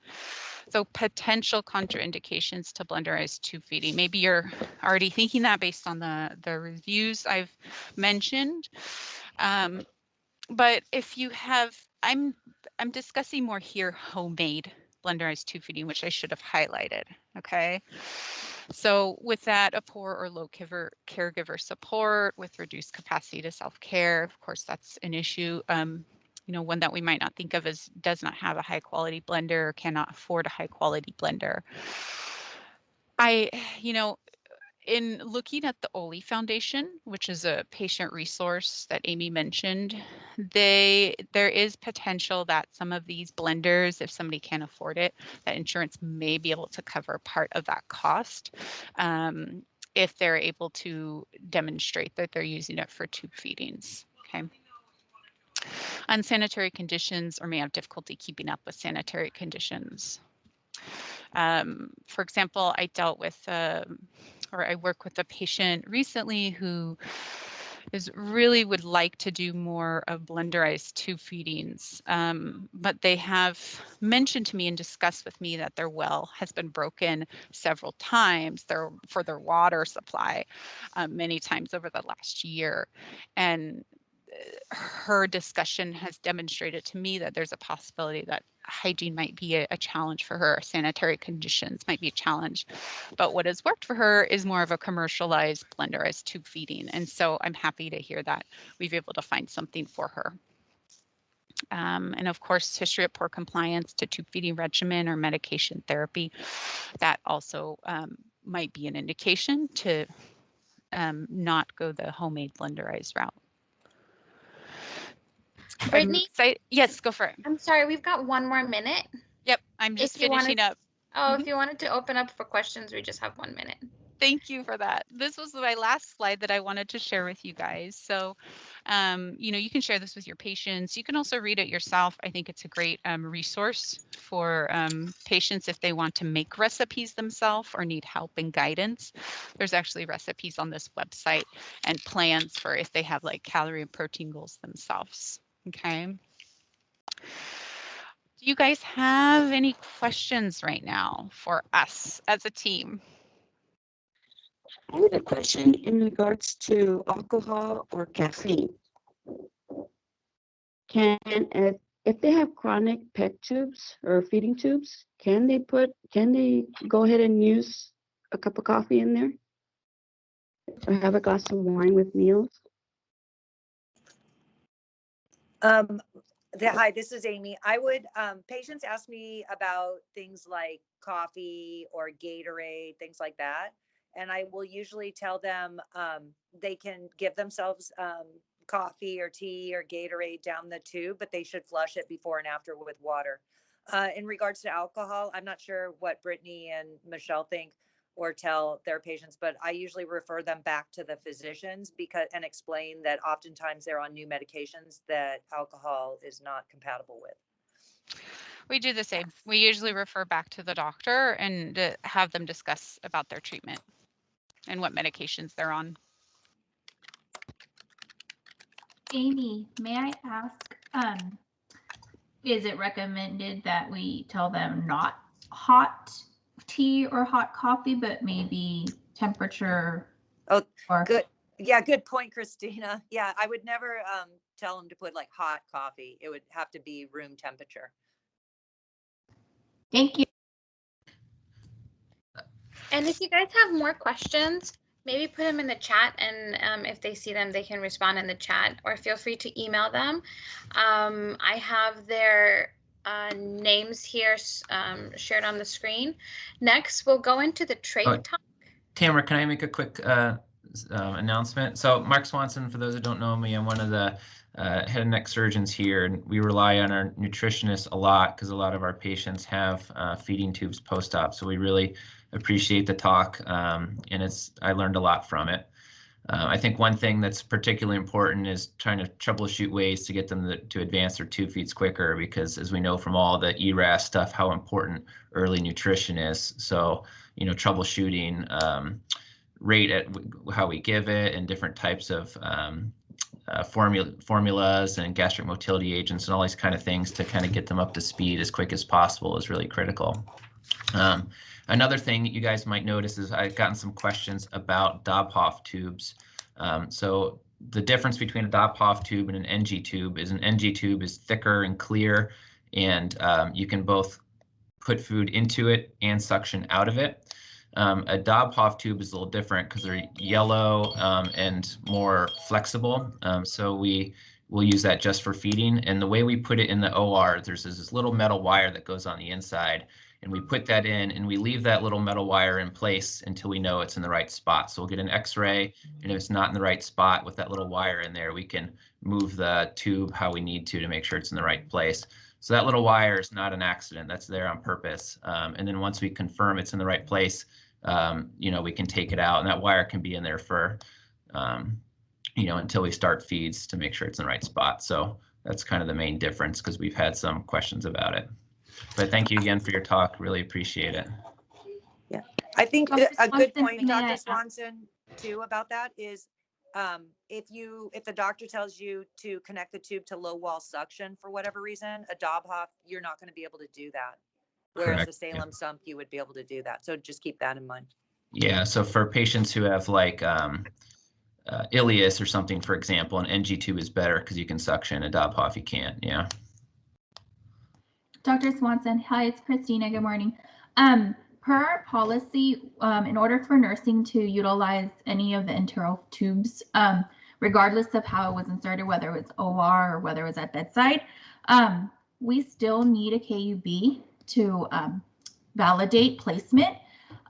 We haven't had this problem in a while with the residents, but or Christine, because Christine, it's like automatic, but just in case, you know, in the event that we don't have a KUB to verify the placement, we just wanted to make sure you would remind the residents that although it was placed in OR, we still need that for safety and just reassurance that's in the workplace. Yeah, that's absolutely right. We should definitely get a KUB on everyone, and we try and make it part of our order set. But if you notice that we missed it, just give us a call and we'll put in the order. And then after we confirm the placement, that's when we take out the wire. So that sometimes the radiologist will say retained wire. It's not retained, it's there on purpose. So we have to stay on time. I wanted to introduce Dr. Bensoussan, but before I do that, if you're just joining the Trach Talk, please make sure to have your cameras on for CEU credit. And if you can put your full name, your unit, and your title into the chat, and I'll give you a thumbs up, that would be great. Thank you all.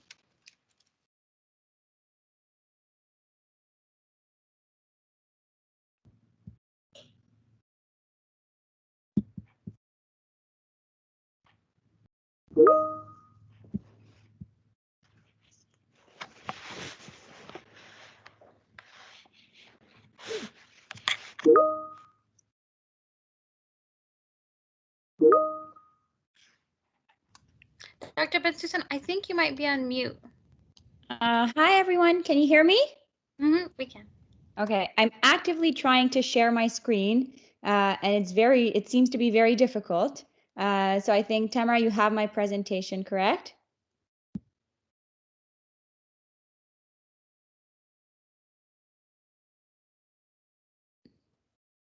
Tamara? One moment. Let me try to share it. 1 second. Oh, no problem. I'm having a lot of trouble to share, so that's why I sent it. I can try again.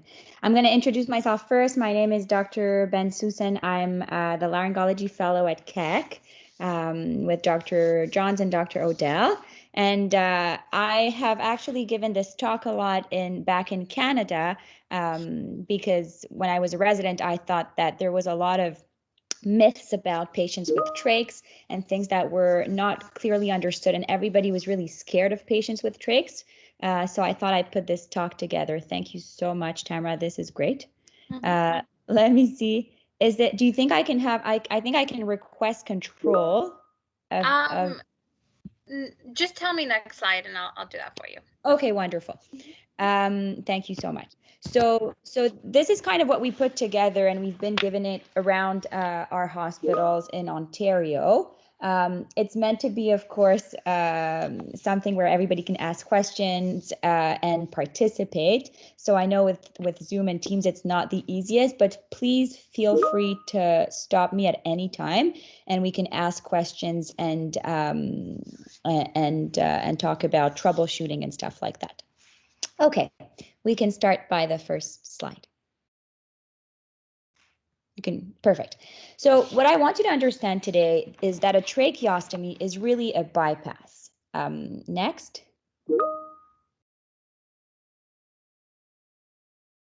Perfect. So this is the upper airway. So the upper airway is extremely complex. As you can see, there's a lot of different things that could go wrong in the upper airway. There's the tongue, the base of tongue can block the upper airway, the epiglottis can be swollen, the vocal cords are here and can be obstructive. Tons of different things that could cause problem for someone to breathe. Next slide. Perfect. A trach is super simple. It's basically a bypass of all the upper airway, and basically you're going directly from the neck down to the trachea. So actually, when I speak to the anesthetist, for example, and a patient has a trach, they're happy because it's the simplest airway ever. And I know most people are really, when they see a trach patient, they kind of become a little bit stressed, but hopefully after this talk, it'll be the opposite. We can switch. Perfect. So today we're going to talk about techniques, indications, the types of trachs, and the different parts of a tracheostomy tube, the complications, the decannulation algorithms, the roles of everyone in the team, because it has to be a multidisciplinary team that takes care for this patient. And then we'll go through trivia and troubleshooting exercises that we can all participate in. Okay, so what are the different techniques for tracheostomy? So basically, you'll hear about different types. There's a cricothyroidotomy or a tracheostomy. Oh, yeah, perfect. And the tracheostomy can be performed open, percutaneous, or you'll hear about slash trachs. But what we need to understand is that cricothyroidotomy and tracheostomy are different. Next slide, and I'll show you a little bit of the anatomy. So Tamara, am I allowed to ask people to participate?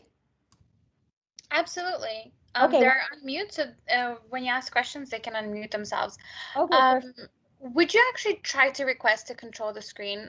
Yes. Want to try something? Yes. Allow. I'm working from 2 screens. I don't know if it'll work. I know. Thank you. I really appreciate it. Can you see if you can click next slide? Where can I click next slide? Right down here somewhere. Oh, the dot here? arrow. Wonderful. Okay, thank you. Next So to the dot. perfect.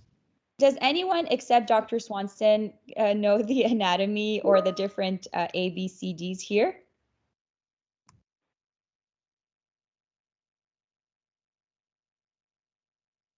You guys feel free to unmute and respond. Yes.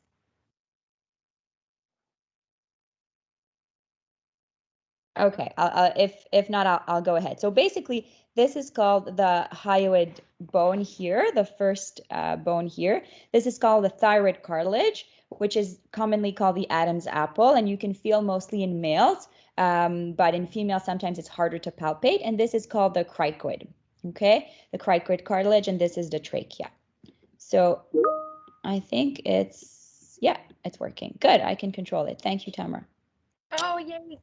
Yay, perfect. So this is the most important anatomy to understand for tracheostomies and how to care for patients. There we go. So what is a cricothyroidotomy? A cricothyroidotomy is really, is really to make an incision between the thyroid cartilage and the cricoid.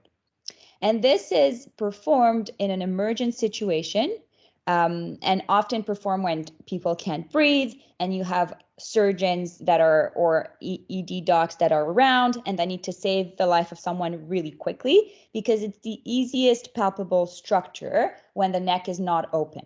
Okay, and feel free to touch on your own neck. Usually when I give this talk, I make people feel on their own neck. And that's cricothyroidotomy is the one that they do in the movies with a pen, you know, and they save people's life. Never seen in real life people put a pen and save someone, but apparently it works in the movies. So this is what a cricothyroidotomy is. It's great because it saves lives very quickly, usually done in the trauma bay, for example, or in the ICU very in a hurry. The problem with that is that the vocal cords, if you can see here, are at this level. So we'd say that the vocal cords are probably midway between the upper part of the thyroid cartilage and the lower part. So let's say you put a tracheostomy tube here, it's very, very close. So the pros and cons of a cricothyroidotomy, it's easy, it's quick, and it saves lives. And you're going to have kits available anywhere in an ICU or an emergency department for any doctors to be able to perform that. But the really important things to understand is that they are temporary airways. Oh, we're losing the presentation. Tamara, I think we're losing the presentation. My computer had a spasm. 1 second. No problem. So I'll continue talking about the cricothyroidotomy. The most important message for you guys today is that it's a temporary airway because it's really close to the vocal cords. It could injure the vocal cords. It could injure the top of the larynx. It's usually done through a very small tube, so it's very difficult to ventilate patients through that. So it causes a lot of trouble if you leave it for a long time. So what we tell everyone is that if you see somebody with a cricothyroidotomy, you should call an ENT surgeon as fast as possible for them to basically, we take the patient to the OR and we convert the cricothyroidotomy to an actual tracheostomy. Okay. So when we talk, I'm gonna take back the control. Thank you, Tamara. So perfect. So if you guys see any of your patient with a cricothyroidotomy, please call an ENT and we'll take the patients to revise it. Perfect. So now a tracheostomy, so that most of the patients you're going to see is actually a hole here between about the second and third tracheal rings. Okay, so basically away from the vocal cords and away from the upper airway, and really a bypass into their trachea. Okay, there's different ways to do tracheostomies. Some people do it percutaneously in the ICU and others do it open in the OR. Oh, it's going really fast. Okay, perfect.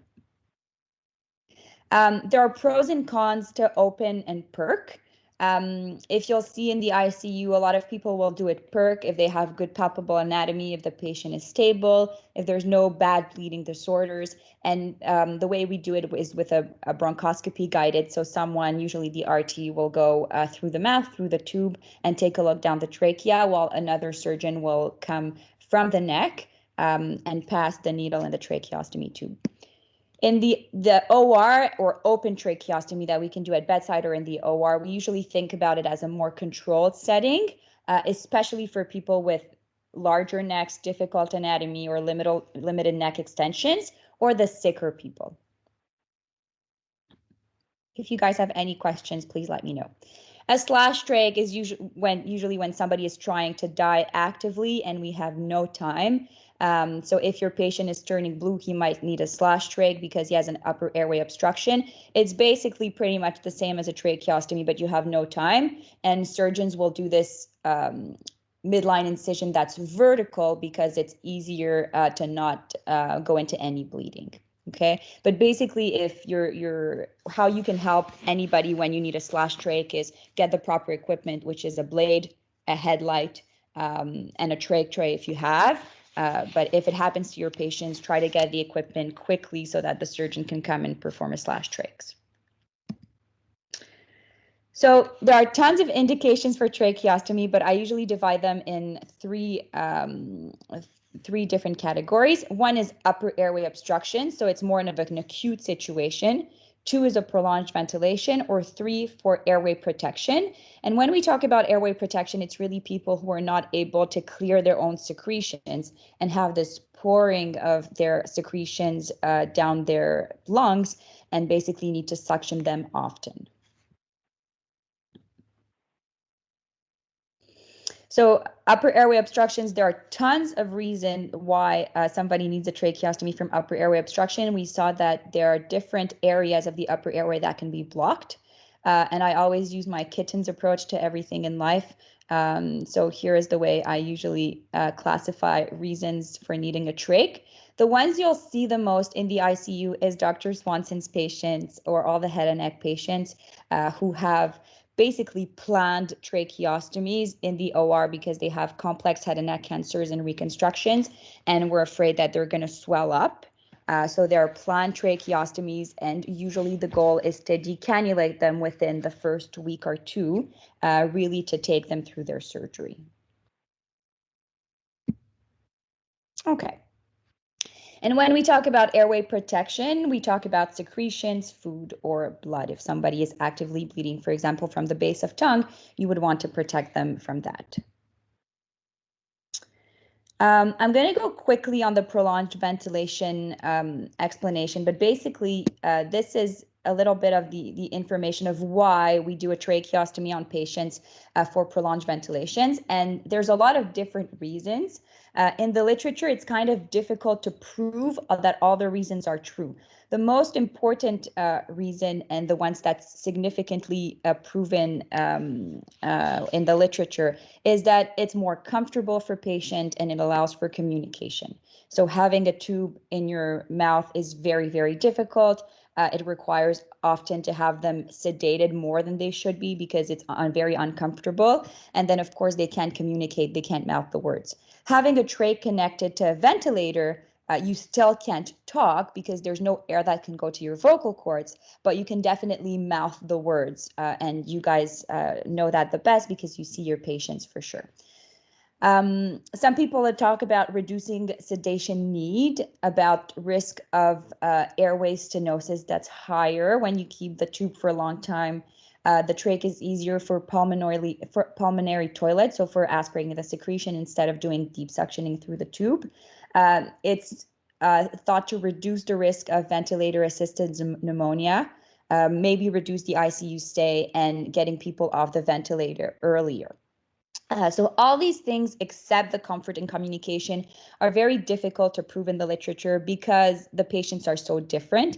But in general, if somebody's on minimal vent settings, but they're not being able to be extubated, then usually these people, as soon as they have a trach, they'll be able to be off the vent quicker.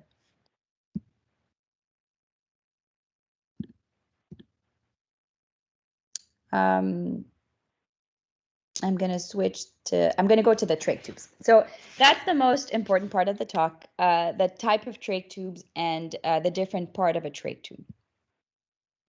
So probably most of you have seen all those complex letters, CFN, DCFN, CFS, and often when we're in an urgent situation, it's always hard to determine which one we like. So I never, look at these letters. I really just read the box and think about what I need, and we'll go through the different types. So can anybody maybe talk about the different types of parts of the tube? Please free to unmute and participate. Don't be scared. I think the B on the B is at the cuff, because I know there's cuff and uncuffed ones, so I would say that. A is the outer cannula. B is the balloon that serves for purposes of a cuff trach. C, I'm not quite sure. D is the inner cannula. E is the obturator. F is for what's it called? Plugging, so that we're weaning off and possibly decannulating. Wonderful. Thank you so much, guys. That was perfect. So the A is the outer cannula or the trach tube itself. B is the cuff. This is the port here to inflate the cuff. C, we call it here the phalange. Okay, so if, for example, you're talking to your doctor on the phone and saying like, oh, this white thing is like pushing in the neck and it's causing harm to the patient's skin, then just say the phalange and then it will understand.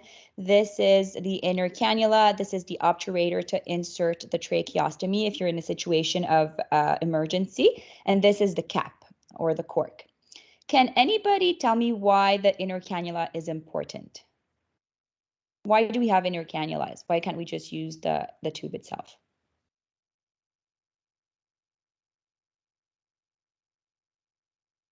You can clean it. Is it just so you can clean it? Yes, exactly. So you can clean it, but most importantly, and my second best message important today is it's your safety tube.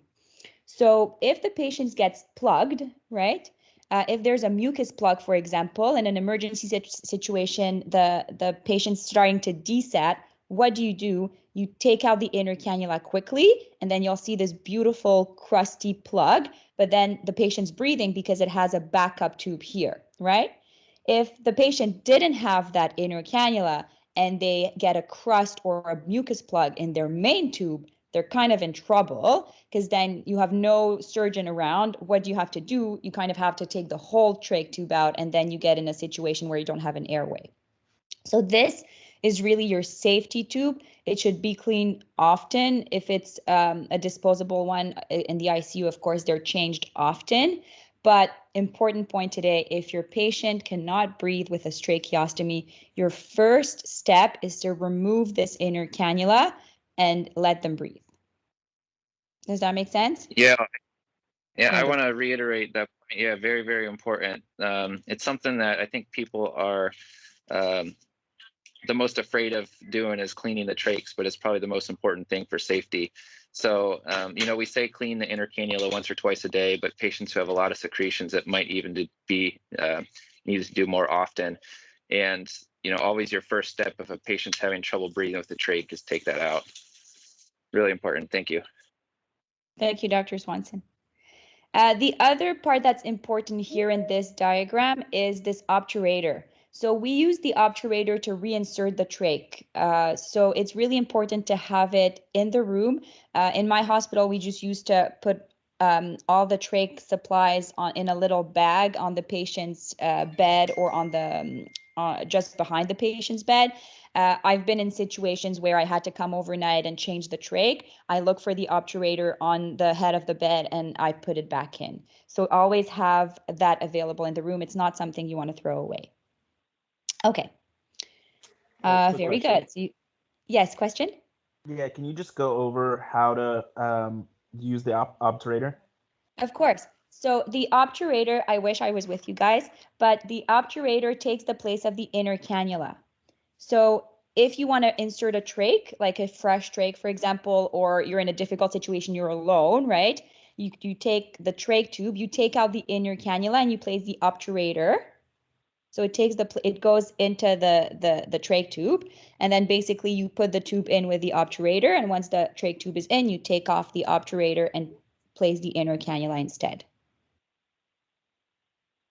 Is that clear? I wish I could show you. Yeah, I guess I was asking like if I thought we use it if the patient is completely decannulated and we need to reestablish an airway. Correct. So if you need to put a trach back in, right? If the trach is completely out and you have no one to help you, right? You take the trach tube, you put the obturator inside. It's kind of an inserter. It's like a kind of a stylet for a ET tube, right? You put the obturator inside, you put the trach in, but then don't forget, you have to take out the obturator and put the inner cannula. Make sense? Good. Okay. Okay, types of trachs. So all those letters, what's really important to understand is there's different sizes. There's cuffed or uncuffed, fenestrated or non-fenestrated, but I think you guys really never use fenestrated, which is great, and disposable, non-disposable, okay? So sizes are the most important. Usually you'll find men have 8 or 6 and females have 6 or 4. And that's the different sizes you're going to see on your ward. 8 size trachs are pretty large. They take a good space in the trachea. And so that's something to think about when you have those patients. Cuffed or uncuffed, we're going to talk about. Disposable, non-disposable, they're pretty much just made of a little bit of different materials, but you'll have mostly disposable on your floors. So why is a cuff important? Anybody wants to answer this? You can also read, but if anybody can give me your understanding of what's the purpose of a cuff?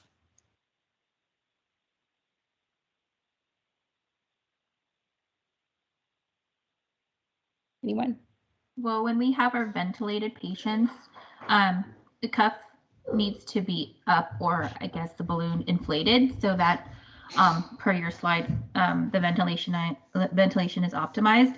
And in emergency situations, when we have a cuff trach, if we need to bag a patient, we need to inflate that cuff or that balloon in order to also optimize the ventilation when we're bagging that patient. Perfect. And that's a really, really, really important slide. And I really hope that all of you can understand this slide. And if you don't, please ask question. But it explains where the air goes. Okay. So it might be simple for some of you, but for others that are not familiar with this, it's a really important slide. So when I have a patient with a cuff, right? There's no air that's going from the mouth through the lungs because it creates a seal, like my friend Seal here on the left side. Maybe I'm too old and you guys don't know who he is, but that's Seal. So basically the air is going from the outside of the neck through the lung, and there is no air that's going from the mouth down, okay? When the cuff is down, or when there is no cuff, the patient is able to feel air coming from the mouth down to the lungs, okay? So exactly, if the patient's on a ventilator, for example, it's important to have the cuff up because all the air that you're pushing in would escape outside of the mouth if the cuff wasn't on. So really you're creating a seal, right? Most of the time, the cuff should never be up if the patient is not on a ventilator, okay? So cuffs create a lot of trauma because they create pressure on the wall here and on the tracheal wall, so it's bad, okay? And also it's really non-physiological, right? If you're not able to feel any air going through your nose, through your mouth, it's non-physiological. It's going to be harder for you to clear your secretions. It's going to be, you can't even breathe in through your nose because you can't even have the pressure to breathe through your nose. So if you see somebody with a cuff up who is not on a ventilator, you should ask yourself why. Have they been forgotten, which happens all the time, okay? And call your doctor or your supervisor and say, this patient has a cuff up. I'm not sure why, what's going on? And then the RT can come and say, well, actually, good job, because they shouldn't have the cuff up. They've been off the ventilator for 2 days. And we see that tons of times, right? We see a lot of patients with cuff up that shouldn't have, and then they wonder why they can't talk, because obviously to talk, you need to have air going through your vocal cords. So people with a cuff that is up cannot produce any sound. Does that make sense for everyone? It's a really important thing. So if you have any questions, please ask. Thumbs up, down, anyone? Okay, perfect. Thanks, Stuart. Really helpful. Okay. Dr. Bensoussan, before Yeah. you move from that, well, I guess you could still see it on this slide. On XLT trachs, I've never really mastered or understood. You know, there's two different XLTs, the proximals and the distal. Can you help me understand how to decipher what is it referring to as far as proximal and distal? Is it to, can you just explain it to me? Yeah, of course. It's a great question. It's my next slide. Oh, okay. Amazing question. So I'm getting to that. So do you guys have fenestrated trach, Dr. Swanson? Or anyone? We do sometimes, yes. Okay, so fenestrations are little holes in the trach, and the reason why they invented those trach is they thought that it would increase the pressure of air that goes through the vocal cords. So for us to talk, you need to have enough pressure of air that goes through the vocal cord. And they thought, and it's a very good idea, they said, well, if we make a little hole in the trach, the patient breathes in, and then when they breathe out, yes, there's air that can go around the trach, but also there's air that can go directly through this hole, okay? So usually they would use it for patient to talk. The problem is that because this hole sometimes rub through the back wall, it can cause granulation tissue or healing tissue that would then go inside the hole and block the tube, which sucks. So often we would have airway obstruction from granulation tissue going inside the fenestration. So in general, we've gone away from these trach tubes, but you guys need to know that it can happen. And then if it happens, if you have somebody with a fenestrated tube that's obstructed, that's one of the reasons that it could be. And people can talk with unfenestrated tubes because, as you can see here in my beautiful drawing that I did not make, the air can go around the trach tube and you can still talk. Okay. Wait a second. This is a Bivona, but I'm going to come to it just a little bit after. This is my Shiley XLT. So hopefully this can answer your question. If it doesn't, please ask again. So the XLTs are different types of tubes that we use. There are distal and proximal, okay? And I think about them as my extra large tubes. I don't know if the actual XLT means extra large tubes, but that's how I think about it. So feel free to think about it that way. And they're for people that need a little bit more length in the proximal or distal. And here's how we use them. They're usually a little bit more bulky, okay? And there's a proximal and distal phalange. So proximal is this one. I think you could see my arrow here, and distal is here. So why would we need an extra large proximal, for example?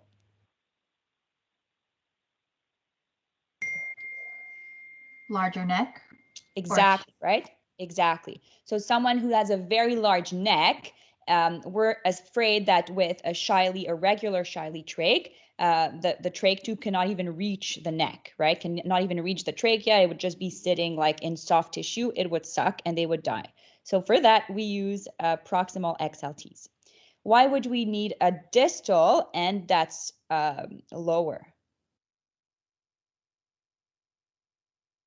Christina, you were doing great. Short neck. Sorry? Short neck? Not a short neck. So, because if it's just a short neck, probably you could just use a regular Shiley trach. We use the longer distal when there is an obstruction or bleeding, or for example, an ulcer we want to bypass in the trachea. Okay, so if there's a stenosis, here you can see a stenosis or an ulceration, for example, from the ET tube on that part of the trachea, you want a longer tube to bypass that obstruction and the cuff to be far enough. Okay, so that would be why we use a distal XLT. Does that? You. Yes, that helps. Okay, good, perfect. In general, and I don't know if Dr. Swanson agrees, I think these are really great to troubleshoot, right, large necks or distal obstructions. I don't love these trachs because I think they create a lot of trauma in the long run.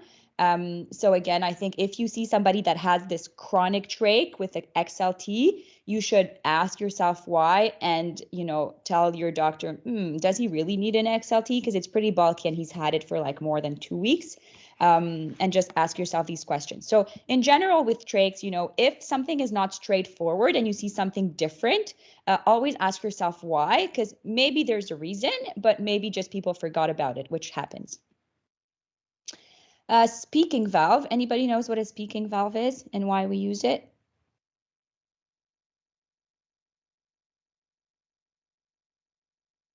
Okay, so a speaking valve is a one-way valve. Basically, the air comes in here, goes in, the valve opens, but the valve closes when you breathe out. Okay, so when you breathe out, the valve closes, which will increase the pressure of air through your vocal cords and allow patients to speak. In Canada, these are very expensive, like $150 to $200, but they're great for patients, for example, who have an upper airway obstruction that doesn't allow them to breathe in a lot, right? So somebody that has, for example, bilateral vocal cord paralysis, the vocal cords are paralyzed here. There's a tiny bit of space, not enough for the air to come in, because they would sound like that. So the air comes in through the trach, but when it's time to speak, the air comes out through this to make the vocal cord vibrate. Any questions on speaking valves? No, we're good. There are complications that happen with tracheostomies, so they save lives, but here is why we should not trach everyone and think about decannulating people when they have a chronic trach. There are complications, they have a huge effect on the quality of life, and they are forgotten trach patients where people forget to decannulate them. So let's talk about complications, because I'm sure all of you want to hear about it and what to do with them. Okay, so there's acute complication from the surgery, and we can talk about false passage and always a higher risk in sick patients. You can have a stomal infection. Again, false passage can happen anytime. You can have a tracheoinnominate fistula where people are always scared. And chronically, you can have stomal infection, tracheomalacia, tracheal perforations or necrosis, subglottic stenosis, and granulation formation. And of course, people still die from trach complication. I cannot talk about this enough. Unfortunately, we have no good way to report those, but this is my fellowship year, and just this year I've heard already about 2 or 3, I think, people who died from trach complications that could be avoided, but unfortunately, not everyone is comfortable with trach care. And hopefully by the end of this talk, you'll be a little bit more comfortable with it. Quality of life, of course, huge stigma for patients. Tracheostomy care is not easy, and spouses and partners usually have to be involved. And then this is a study that showed that 26% of patients in a hospital at 1 year still had a trach, and despite being off the ventilator. And as I said, sometimes there's a good reason, but unfortunately, often there's none. I want to go quickly through the decannulation algorithm and explain it to you, but then I want to have time for cases. Okay, so we'll talk about cases. So this is a decannulation algorithm that can look complicated, but it's actually not. So for those of you, so this is not for people in the ICU. Is there a lot of nurses here who are not in the ICU?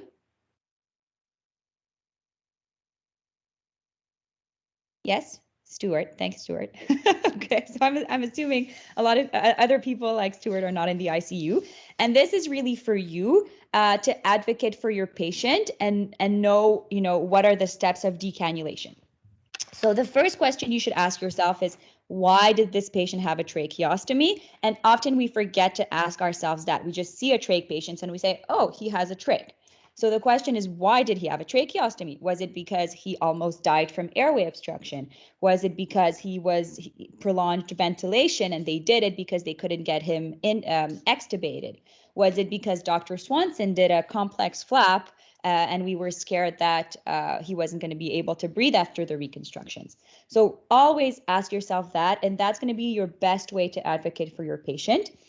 So if the condition why he got a tracheostomy is irreversible, then don't decannulate and ask your ENT for surgical options. If it's reversible, we have to ask yourself, well, why does he really require a tracheostomy still? I don't know. So if you don't know, ask, right? We have to ask and investigate. So sometimes we can ask the ENT to do a scope, imaging, for example. I know, if you know, can the condition be optimized? No, don't decannulate. Yes, optimize and go through the decannulation process. So usually the decannulation process, what we do is when the patient doesn't need to be on the vent anymore, we'll go from a cuffed trach to an uncuffed trach, and we'll usually downsize at the same time. So if they had a 6, we'll go to a 4, and if they had an 8, we'll go to a 6 and a non-cuffed, okay? And as soon as we do that, the patients can talk because now they have air going in and out of their mouth and through their vocal cords. Okay, so that's a huge difference for patients' quality of life because talking is actually very important. Okay, and then for my prolonged ventilation patients, so for the ones that I think don't need the tracheostomy anymore, usually as soon as I change their trach and I downsize them, I'll try a cork. So the cork is really to test if the patient needs the tracheostomy or doesn't anymore. So we do corking trials where we put the cork on and see if the patient can breathe. You can start by 5 minutes at a time, 10 minutes at a time. And when I do this, I'll always talk to my patients, show them with the mirror how to remove their cork easily. Always tell all the nursing staff and the RT, hey guys, I'm corking that patient. So you guys know to check on them often. Right? And it's really a test. And if the patient can have a cork on for 24, 48 hours, then they really don't need the tracheostomy, right? So if I ask myself, well, this patient was chronically ventilated, so they had the tracheostomy because of that, but now they're fine, they're, eating, breathing, they can tolerate a cork, they can be decannulated. And although it's not your decision to make, I think you guys are the one that knows your patients the best. People hate having a trach, and I think it's really important that you guys advocate for your patient. And if there's a forgotten trach patient on the ward, just ask yourself all these questions and then ask for help if needed. Oh, sorry. I want to go through troubleshooting. I think you guys want to hear about that too. Dr. Swanson, I think you're giving a full talk on laryngectomies, right? One we gave late last summer, but we'll revisit it every so often. Okay, so I'll give a quick, unless you guys have specific questions on laryngectomies, but just the difference between a trach and a laryngectomy. The laryngectomy here, Dr. Swanson will have removed the whole larynx, and there is no more connection whatsoever between the mouth, the nose, and the lungs. Zero connection, okay? So their only airway is through their neck. And then they eat through here and it goes through their esophagus, but the only way they can breathe is through their neck. So if this patient gets in trouble, can you intubate them? No. You have to put a ET tube or a trach tube if you have, through their stoma, and then connect them to the ventilator. Anybody has specific questions on laryngectomy? Okay, we're going to continue to go. Trach T-tubes. So this is Dr. Odell's patients that you're going to see. And in my hospital in Canada, people are very afraid of T-tubes. I don't know what's the emotions you have towards T-tubes. But basically, there are tubes in the form of T. And as you can see here on this side, they have this phalange here and this arm that goes up and down. So what happens if the patient has an obstruction? Anybody knows?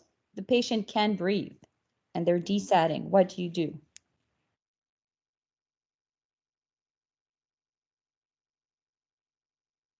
Anyone? Okay, I'll give an answer. So if, I have someone who wanted to say the answer.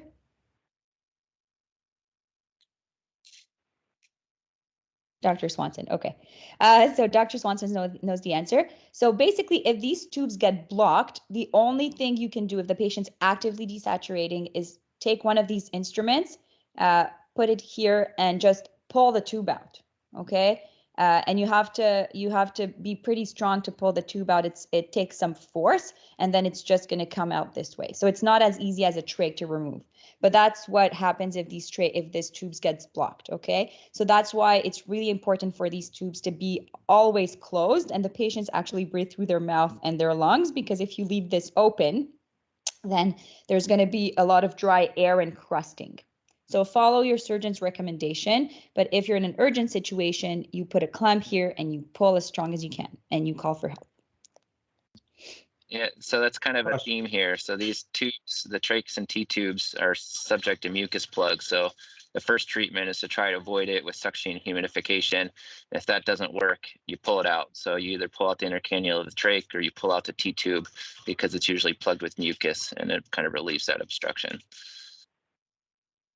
Thank you, Dr. Swanson. And this, I think I interrupted some. May I ask a question regarding the T-tube? Would you mind going back to that slide? Yeah. One of the residents years ago taught me how to properly suction. I hope it's what we should be doing, because we don't come across these often. But he advised that we pull down. Let's see. It says B. We pull down B in order to guide the suction catheter downward, or I'm sorry, pull it up, exactly. So that it goes downward, because otherwise it would go upward or something like that. I mean, I think the one message here is by suctioning a T-tube, you cannot hurt anything. Okay. You can't forcefully suction. Basically, wherever your suction goes, it's going to stay in the tube. So you can't hurt anything. So don't be scared of suctioning these patients. Suction them well. And the reason why they're more difficult is because here it's a right angle. So if you go with your suction here, sometimes it's hard to go down. So you just pull the B up to create more of a less of an angle for your suction to go down. But the message here is don't be scared to pull this up and just push a little bit harder your suction, because there's nothing you can hurt. Because no matter where your suction goes, it's going to stay in the T-tube. Okay, thank you. Okay. What would be the value of using a T-tube versus a regular trach? Very good question. So we use them for people with more complex airway that have problems here. So they have subglottic stenosis, for example, or vocal cords that are stuck together, and we want to stent them open. Okay, So basically we use this part here as a stent to keep things open for things not to close down. The Bivona Hyperflex, they are great because you can, so we use them a lot for people that have very large necks, for example, because this can be adjusted. The phalange can move to put it at a different level. But the things with these tubes that you really have to know about is that there is no inner cannula. And you remember from the beginning of the talk, my inner cannula is my safety tube. So if an emergency happens, you would actually have to pull the whole tube out. Okay, so if you see somebody with a Bivona tube, please ask your surgeon why it's there. What is my plan if something happens, right? And you'll probably, they'll have a plan with another trach tube on the side, but there's no inner cannula. So you would have to pull the whole tube and probably intubate or put another type of tube in. Okay. Okay, trivia time. We have 15 minutes. I think it's please. This is meant to be really for everyone to participate and to talk about what scares you the most about trach. So hopefully you can be a little bit more comfortable. Okay, this patient is had an accident 2 weeks ago, severe TBI, GCS 3 to 4, and is fully vented. What trach do you think he has? Cuff trach. Okay, good. What size? He's a male, maybe an 8. Yeah, perfect. 6 or 8 cuffed. Wonderful. That's my wife. Sorry? That's my wife. Sorry? Okay. Which trach should I use? Mr. ALS Smith, he has his trach fell at home. He comes in to ED in respiratory distress. He had 3 recent ICU stays for pneumonia, needing vent support in the last 6 months. What do I put in? This one is maybe a little bit complicated but you know what? Let's make it simpler. This was meant for ICU trainees. But basically, what happens if somebody comes in respiratory distress, has a hole, his trach fell at home, and he's not breathing well? What do you do? Christina, I think you wanted to talk. I'm not sure. Oh, I was going to say it has to be a cuff trach, but it fell at home, so maybe a longer trach, like an XLT, because if it's just a normal, or not normal rather, like a Shiley or a common one, maybe that's one of the culprits of why it fell out. I'm thinking of XLT. Okay, I think that the answer to that is put anything in. Okay, the guy comes in and or somebody has a trach that fell and you can't find it, or you don't know, he went to the bathroom, his trach fell out, he comes back, there's nothing. Put any tube in. Okay, any tube you have. If you have an ET tube, put it back. If you have a trach tube, if it's cuffed or uncuffed, it doesn't matter. You're going to save his life, right? While waiting for help. So any tube you have, put it in. Usually I'll go, if I have the option, I'll go for a smaller one, like for a 6, because I'm sure that an 8 is going to be more difficult to insert. So if I have the choice, I'll ask for a 6 size tube and have like a smaller tube available on the side. Okay, but always remember that an ET tube is always an option, right? If you're in an emergency situation, there's no one around, and there's no trach tubes available, ask for an ET tube and put it in. Okay, any tube you have if the patient's in respiratory distress.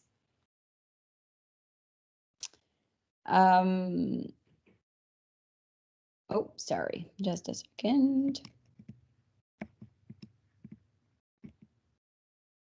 Okay.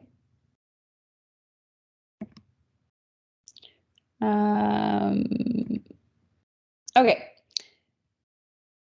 This we just said, that's fine. That's a good one. So what do you do if you're in the ICU and you're alone with your patient and there's no doctor around, and there's a patient that's bleeding from the trach site around the trach site and there's blood everywhere? What do we do?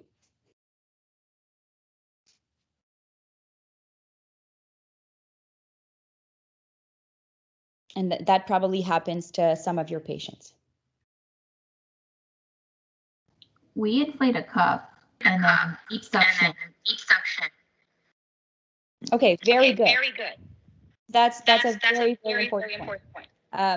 So I told you. I don't know if somebody.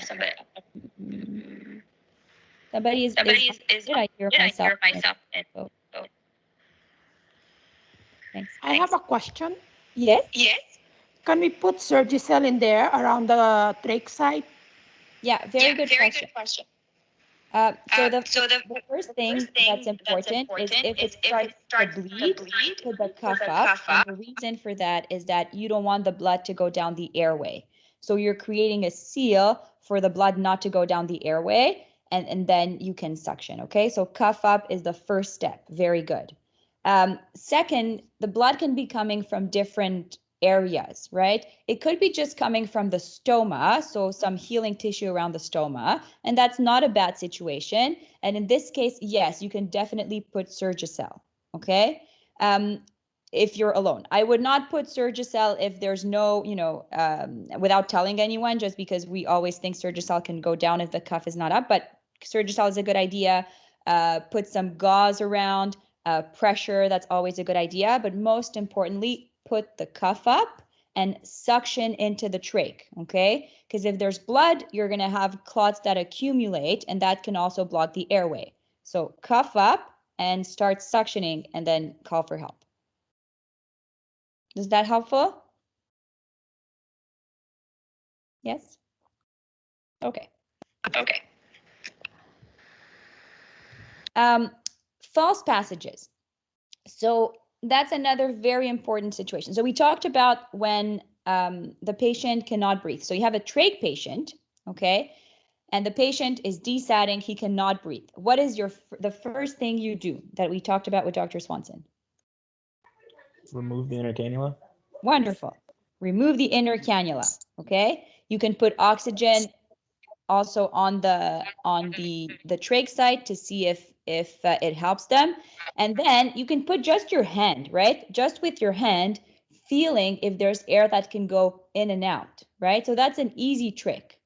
If I want to know if my patient is actually using his trach to breathe, my hand is a great idea. My face is another, but don't put your face in there because then there's contamination risks. But just feeling with your hand, is there air that passes in and out, right? After I remove my inner cannula. If I'm not sure, I can pass a suction, right? So take the suction, pass it to see if there's something that you can suction in there, to see if we can remove the obstruction. Then I suction, but my suction doesn't pass. So somebody tells me I can't pass the suction, so I have to think that there's or an obstruction or there's what we call a false passage. A false passage means that the trach tube, for any reason, is not in the trachea anymore and could be just in the soft tissue in the neck, okay? Is this an emergency situation? Possibly, right? If the patient breathes from his upper airway and is breathing fine, then we can calm down, call for help, take the patient's saturation, and the patient is breathing fine, right? If the patient is turning blue, desatting, or having stridor, then yes, it is an emergency situation, and then we have to call for help right away. And then if we don't have help, of course, and the patient is actively dying, then you would take out the trach tube and put whatever other tube you have, which is an ET tube or another tube. Having a light to take a look at where you're going is easier. Obviously, as nurses, it's, you don't want to be in this situation, but it could happen, right? Where you're the only one with the patient and you've called for help and there's no one around and you have to do something if your patient is turning blue, right? So that's what you have to do. So if you're in a situation, you take the inner cannula, suction. That doesn't work, try to pass the suction. There's still no air and your patient is actively trying to die, take out the whole tube and put another ET tube in, okay? Other options that we forget about is intubating, right? So most trach patients can still be intubated. Obviously, you're not going to intubate your patient, but sometimes people forget about it. They're like with a trach patient and they think the only possible airway is here, but most people who have a trach can still be intubated from above, right? So call for CCRT, ask the team to be here, call for your ICU team, and there's always that option as well. We have 7 more minutes. I really want to hear about your questions.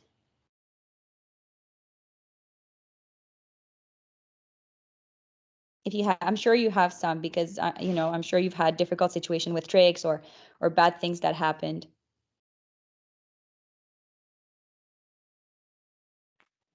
So if it's an ET tube, can it be any size tube that you put in, or is there specific? A very good question. So in an emergency situation where you don't have any trach tubes available, I would grab any tube I have. I'll try with the smallest tube because it's going to give me the best chance, right? So if you have a 5 tube or a 6 tube, for example, size 6, but that would be my my go-to, okay? Because I want to use the smallest possible that's going to fit through. Great question.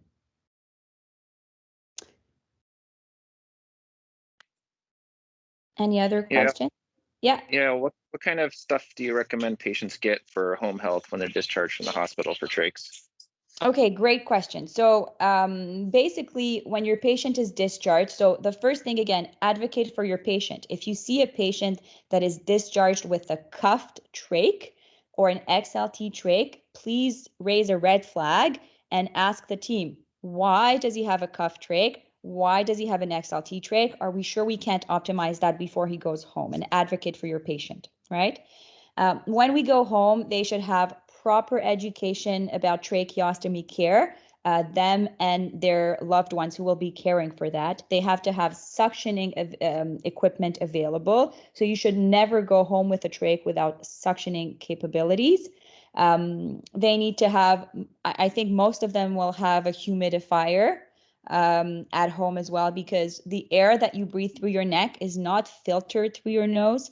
So it's going to be really dry air and a lot of crusting. And they need to know how to clean their inner cannula. They need to know how to take it in and out.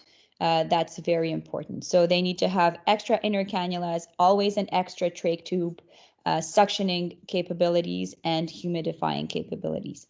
And if you want to advocate for your patients, if your patient is going home with a trach, please make sure they have follow-up with someone, okay? Because we have so many people that are kind of forgotten at home with their trachs. I have a question in regards to oncology patients that have low platelet counts. Yes. Is there any indication in regards to suctioning, like say if the platelets are less than 10,000? Very good question. So no, so suctioning and taking care of the trach is always more important than anything else, because as you can hear, getting plugged is the worst case scenario, right? So somebody that has proper trach care with humidified air, sometimes a little bit of instillation, so a little bit of water down the trach and suctioning, will have a very, very less chance to plug, right?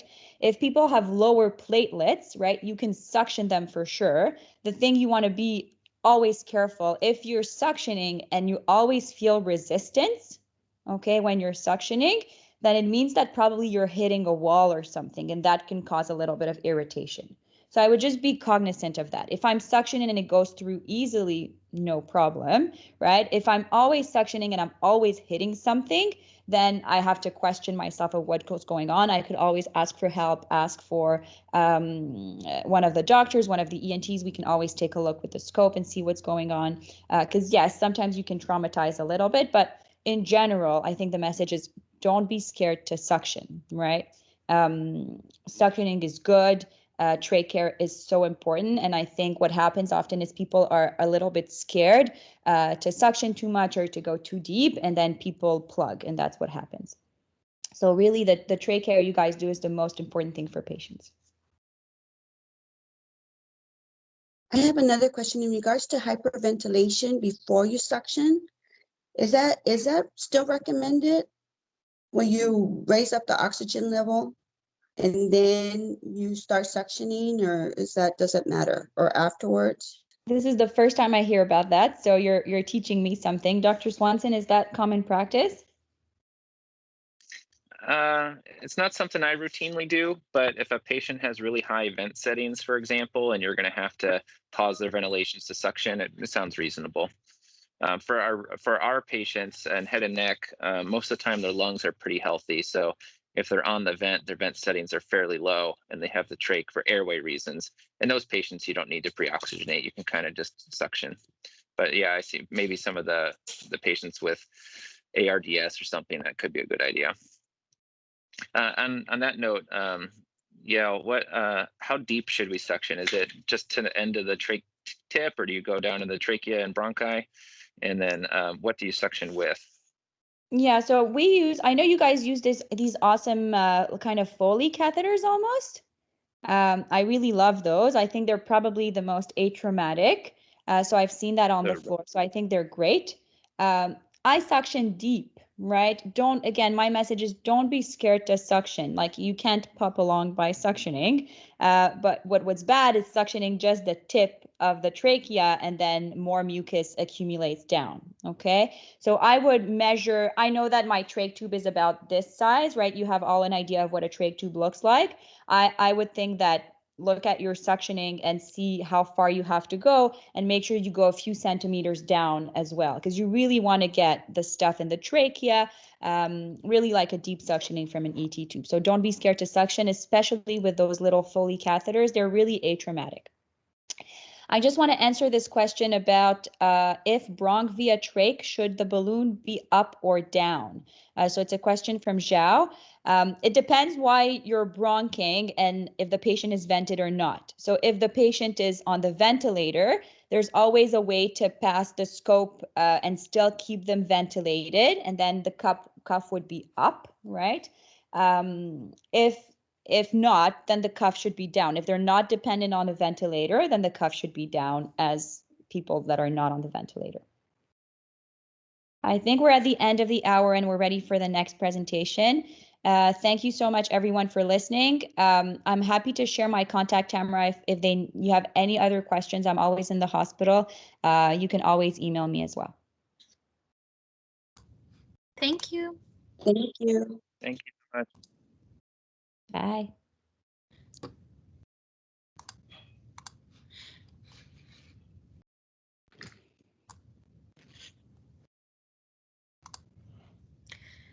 So next we're going to go on to the wound assessment and documentation. Again, if you are just joining, please have your device camera on at all times for CEU credit. And if you can type in your full name, title, and unit into the chat, that would be great. And I think Ray is going to join us in just a moment.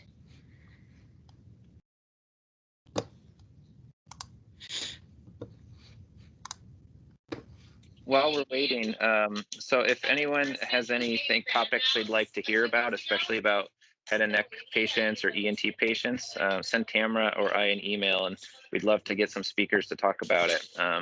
So I hope to kind of bridge the gap and talk about stuff that you guys want to hear. So let me know.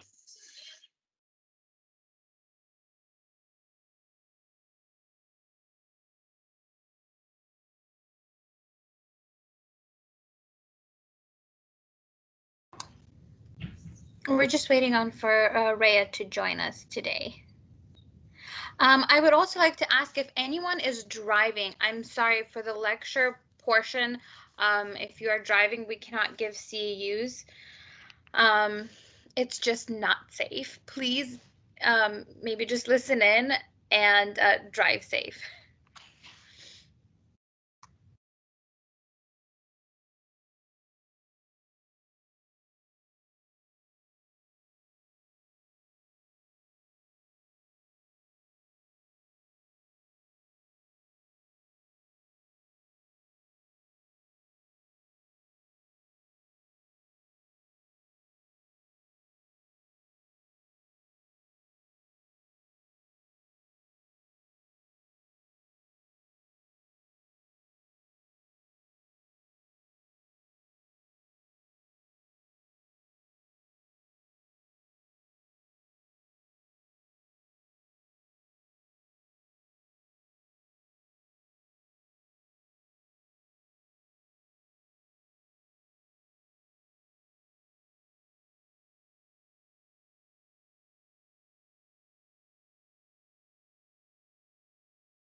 Hi, Tamara.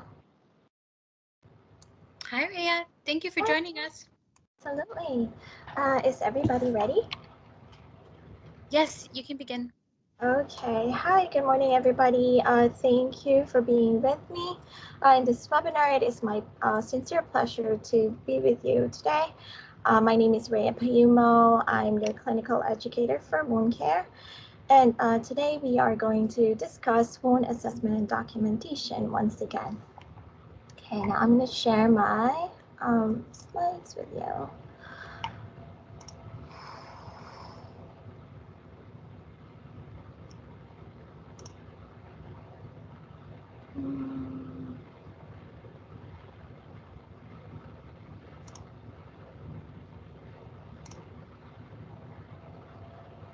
All right.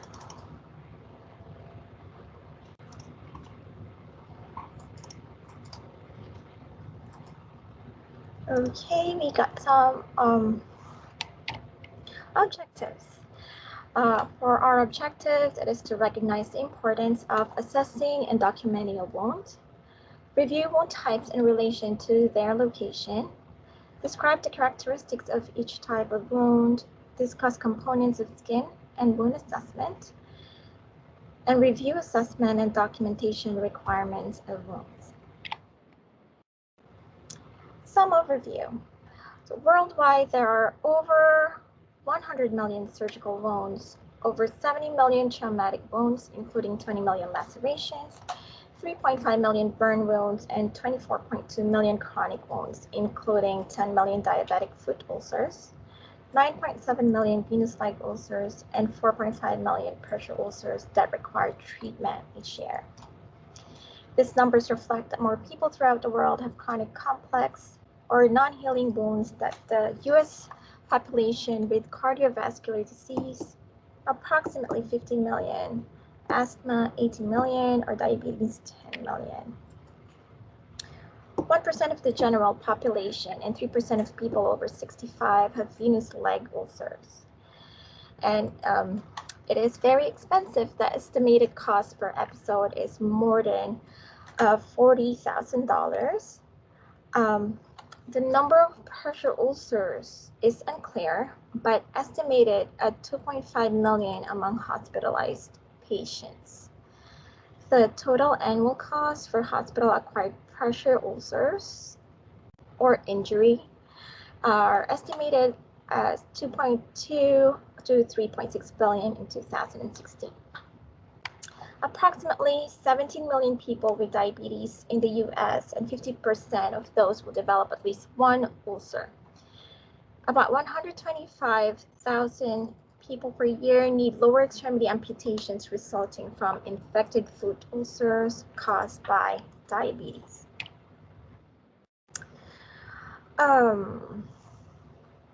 Okay, so why is this important? For documentation, why is this important? Because there is no reimbursement for hospital-acquired pressure ulcers, or now we call it hospital-acquired pressure injuries as of October 2008. The providers must document present on admission injury to avoid penalty to hospital. Providers not penalized at this point, but new CMS guidelines will hold providers accountable. No reimbursements for dressing. So this means that if we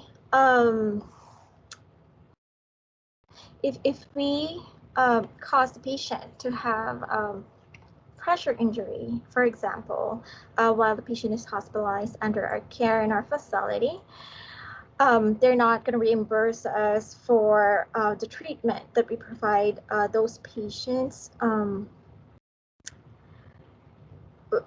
For example, with the dressing, debridement, or surgery that we provide those patients if the wound came from us or we caused it.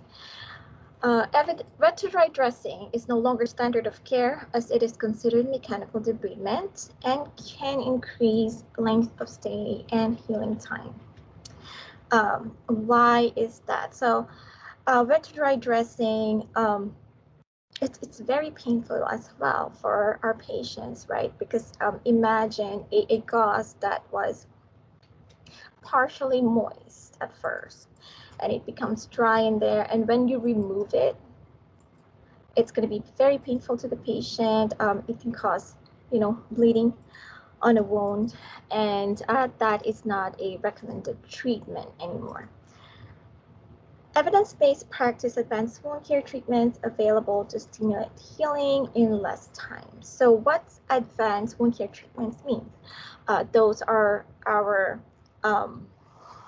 advanced dressings like our polymem, what else? Our silver alginates, our stentil. So those are advanced wound care dressing that helps our wounds to heal faster or in a timely manner. Excuse me, everybody, I just got my new slides that I updated. So let me just open it, and I'll be back in 20 seconds. I apologize.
For fun facts, we know that skin is the largest human organ, covering about 25 square feet.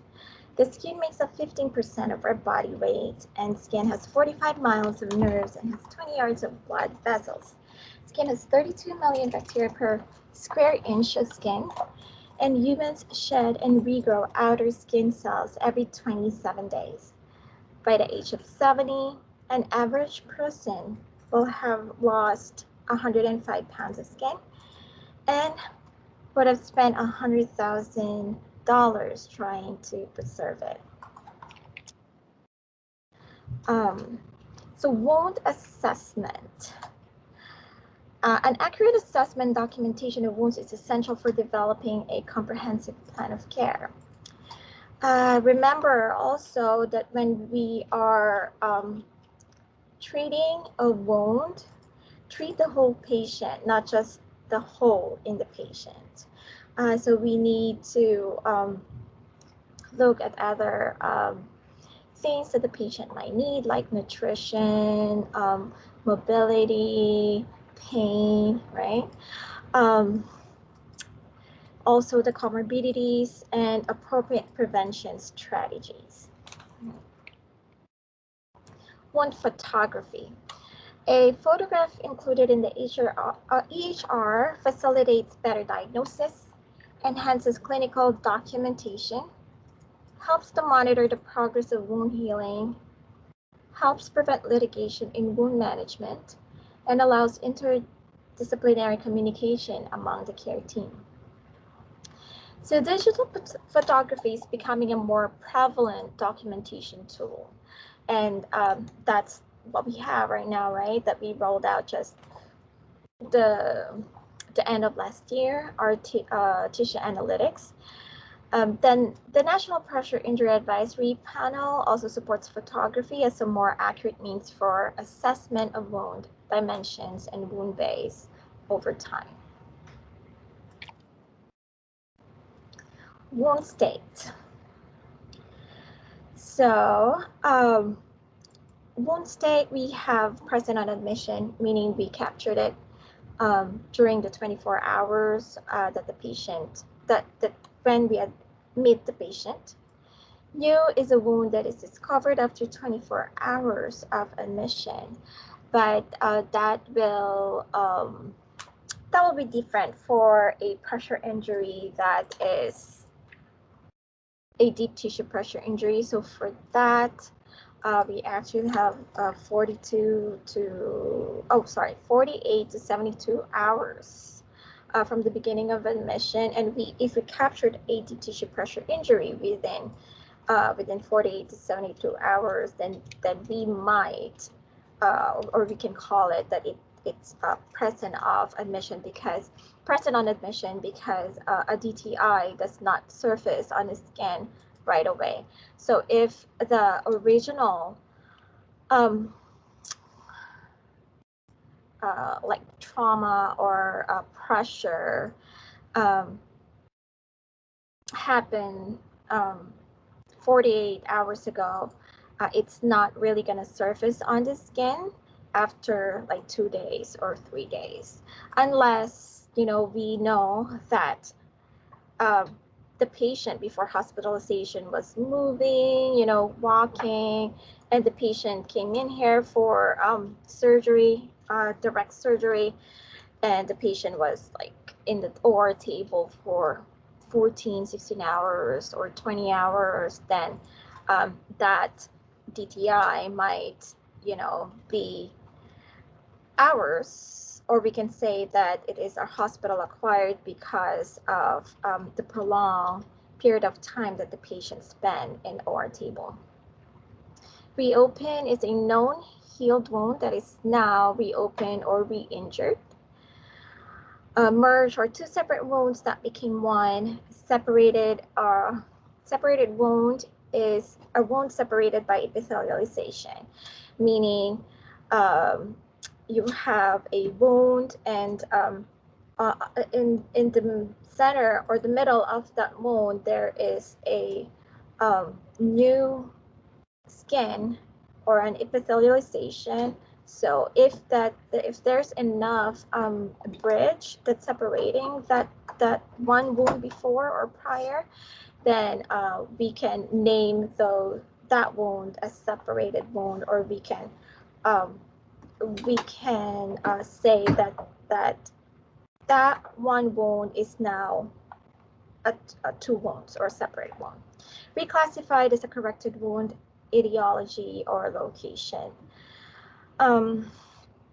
What does that mean? So if, for example, you admitted a patient that you're not very sure about the etiology or the stage of the wound, and you got a consult, a wound team consult, and we corrected the etiology or the staging or the location of the wound, then that we can say is a reclassified wound.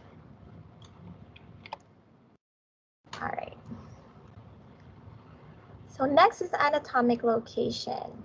It is important to describe the location of the wound as accurately as possible using the correct anatomical terminology. Why is that important? It's because wound location can provide information regarding the etiology of the wound. For example, a wound on a patient's coccyx may be due to pressure because we know that that's a bony prominence, right? If the patient is emaciated or there's not a lot of subcutaneous tissue, then we know that that might be caused by pressure. While a wound on the lower leg may be due to venous insufficiency or arterial, diabetic ulcers. The location also of the wound will also guide dressing location selection and other interventions such as use of pressure relieving devices. What does that mean? Oh, let's talk about that in wound types later. I'll give you some examples. Laterality is just a left or right. If a left or right in the location of the wound does not apply, then in our tissue analytics, for those nurses that are using tissue analytics, just use not applicable. So of course, left and right will not be applicable to the coccyx, mid-abdomen, or mid-back or spine, right? Next is the location description. This is to identify the anatomical location of the wound. So this will better describe the location of the wound, which is helpful when there are wounds that covers multiple locations, like sacrococcygeal wounds. All right, what does that mean? So of course we have superior, inferior. Is it on the medial, lateral, superior, or inferior? Proximal, distal, those things. So distal is, away from the area that you're talking about, and proximal is closer to the location that you are trying to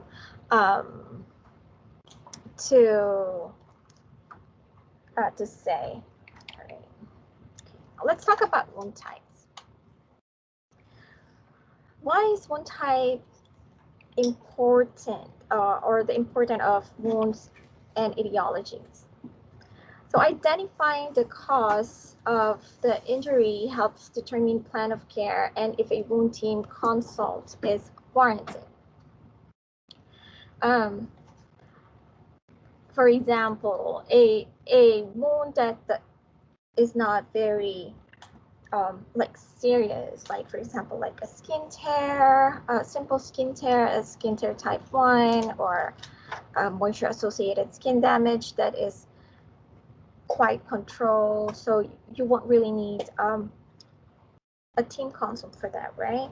But for wounds that are like infected, a dehisced surgical wound, a pressure injury, full thickness, like a stage 3, 4, unstageable, those that would need like debridement or wound bag, right? Okay. So identifying the wound type. How do we do that? You can obtain historical information regarding wound type from the patient themselves, the family, interprofessional team, and the chart. I know that wounds can be sometimes look subjective because it just looks round. It's close to a bony prominence,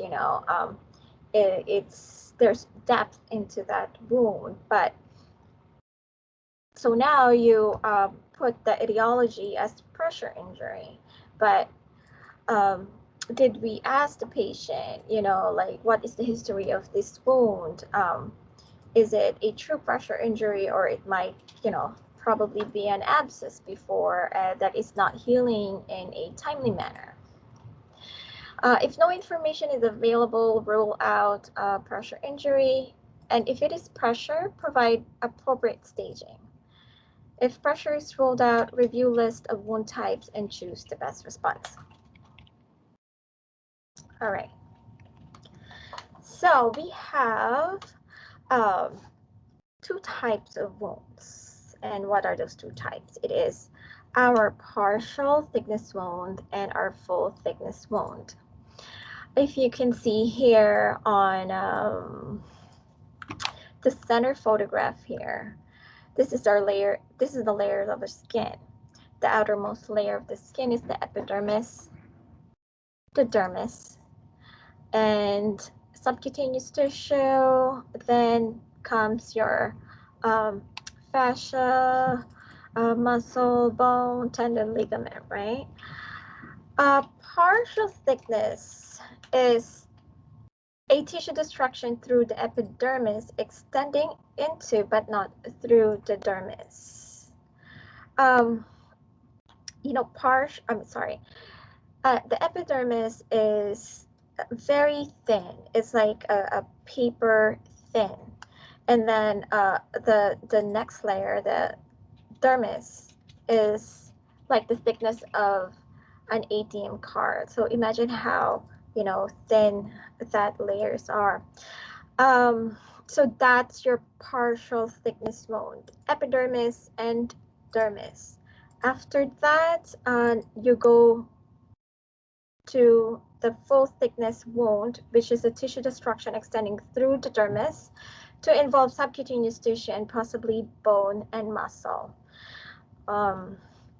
So if we are talking about pressure injury, we know that stage 1 and stage 2 is our partial thickness, right? So everything after stage 2 is a full thickness skin loss or a full thickness tissue loss.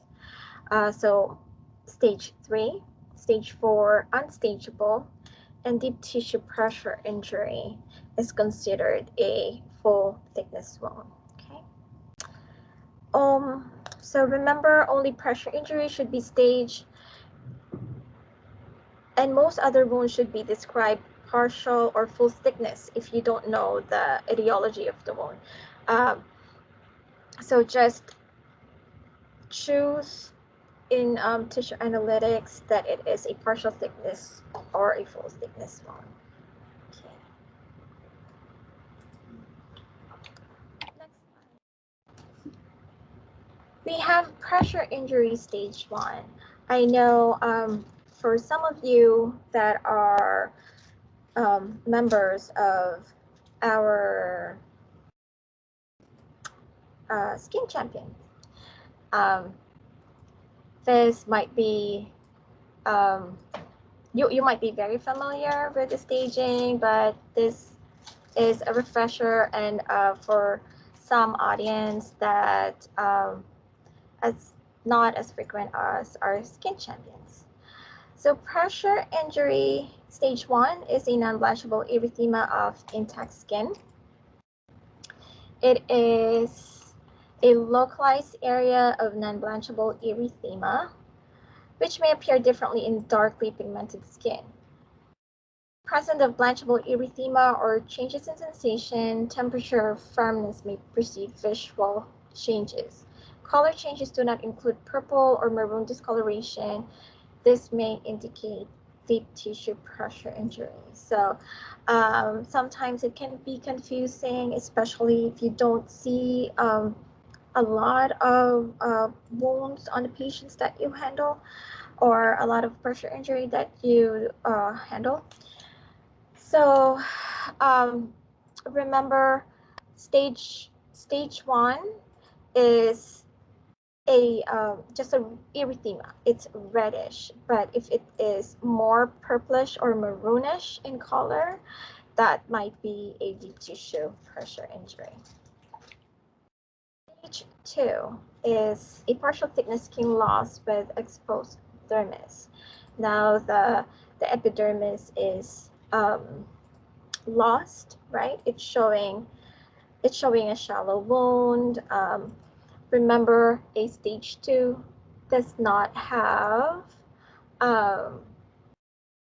or should not have a non-viable tissue. What are non-viable tissue? Like eschar, slough, no undermining, no tunneling, because it's shallow, right? So if you are taking care of a patient with a known stage 2 pressure injury, and after a couple of days that you handle this patient again, that you see a non-viable tissue like a slough or eschar or grayish tissue, then that's not a stage 2 pressure injury anymore.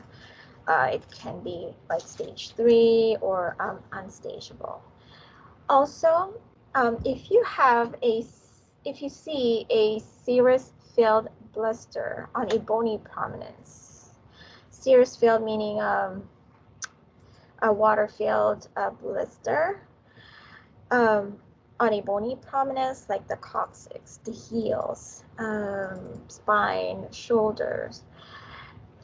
Test on the surrounding tissue if it's blanching or not, and if it's not blanching, then it is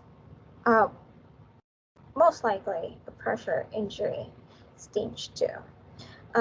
Because blister can cause, friction, shearing can also cause blister, but if those are ruled out, then it's most likely pressure injury, stage 2.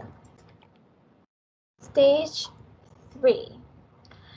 Now we are in our full thickness skin loss. Full thickness skin loss of skin in which adipose or fat is visible in the ulcer, and granulation tissue, and epiboly. Epiboly means it's a rolled wound edges. So this one, the rolled edges, that's what epiboly means. So this would actually need debridement, because if it's not debrided, it's just not going to close. It's not going to heal, or if it heals, it will probably take a very long time, and the scar tissue will, it's not going to be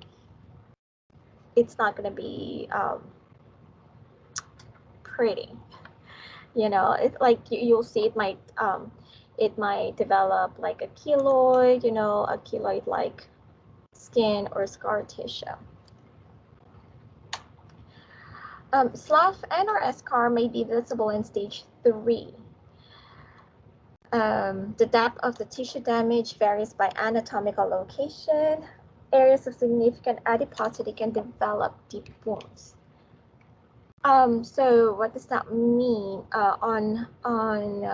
when it comes to location? So on the patient's nose, bridge, the malleolus, when there's not a lot of subcutaneous tissue, then the wounds in those locations, or the ears as well, can only be like stage 1, stage 2, stage 4, and stage 4 because of the lack of subcutaneous tissue. Undermining and tunneling may occur. Fascia, muscle, tendon, ligament, cartilage, and/or bone are not exposed. If slough or eschar obscure the extent of tissue loss, then that will be an unstageable pressure injury.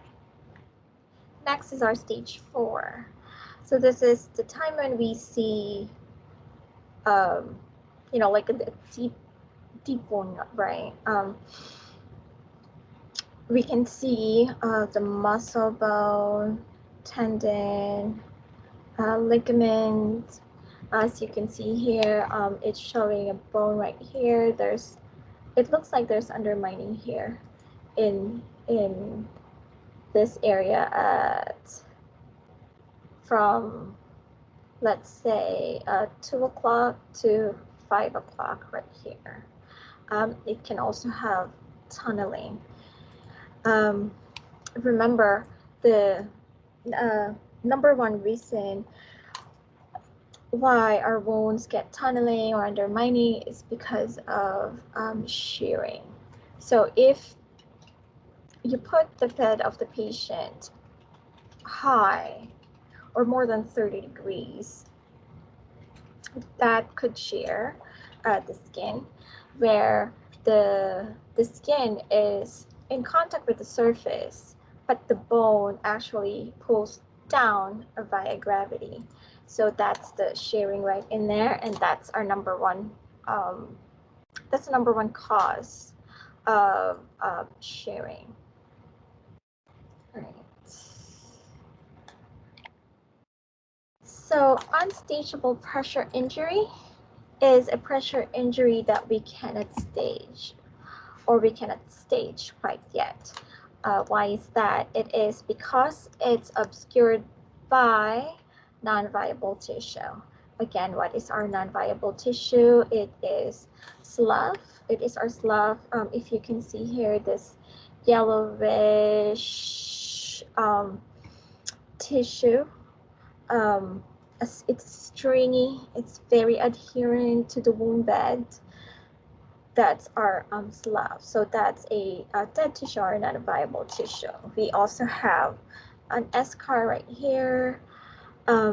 It can be a soft eschar like this one on what you can see. We can also have a 100% black hard eschar. So those, will need softening first of the eschar before we can do more interventions like sharp debridement and mechanical debridement. Okay. So when is the time that we can stage these unstageable wounds? It is when we can see most of the wound beds. If you can see more than 50% of the wound bed, like after removing those non-viable tissue, and you see only subcutaneous tissue, then that's stage 3, right? If you don't see muscle, bone, ligament, tendon, then that's stage 3. But once you see muscle, bone, tendon, ligaments, and that is stage 4 pressure injury. So as a wound care nurse that and I've been doing wound care for quite a while, these wounds that you can see here, once you remove this non-viable tissue, most likely is a stage 4 pressure injury.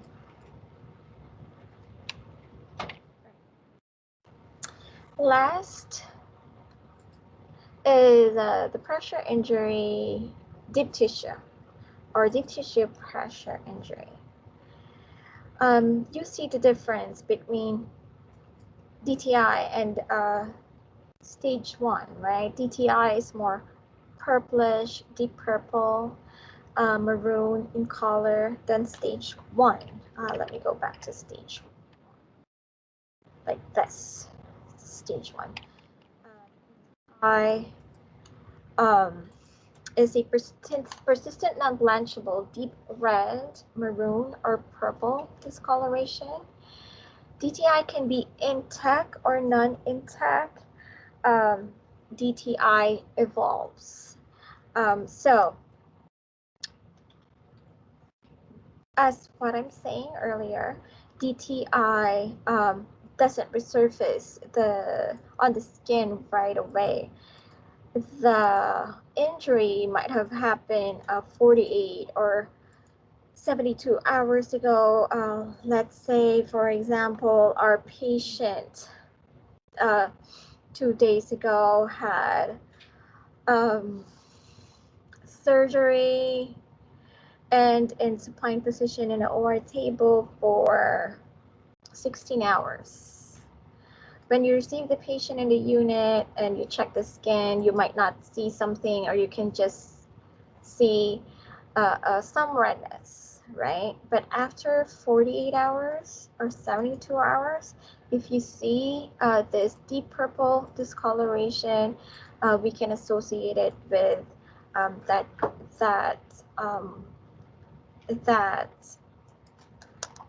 not incident, but you can associate it with the OR procedure that happened 48, 72 hours ago. If a patient fell, for example, on a bathtub and no one had seen this patient for 2 days, and she was just laying on the floor for 2 days, you can say that, oh, this wound is present on admission because 2 days ago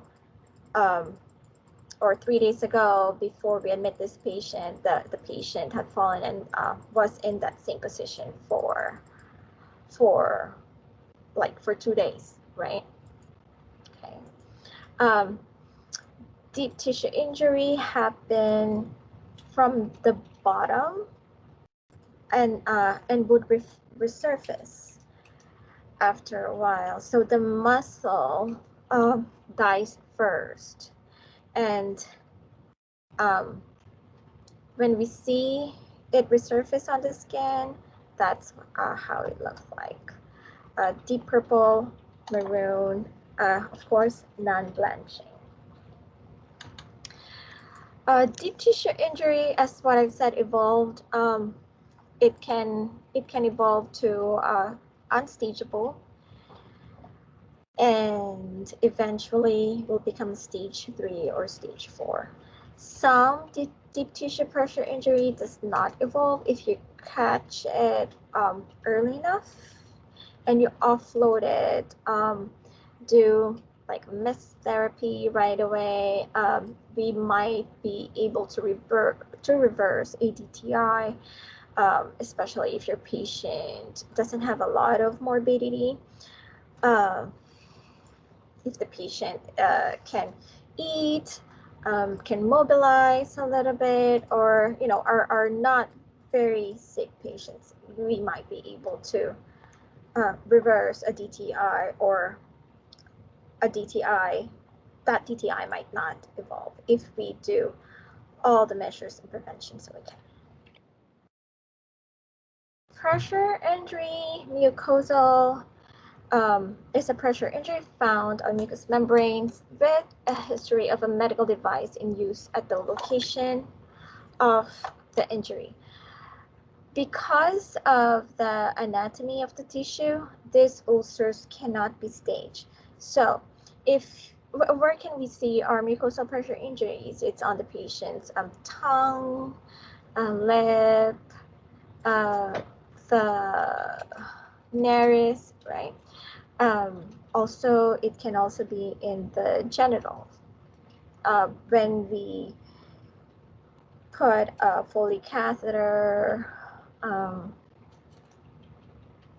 yeah, so that can also cause mucosal pressure injury.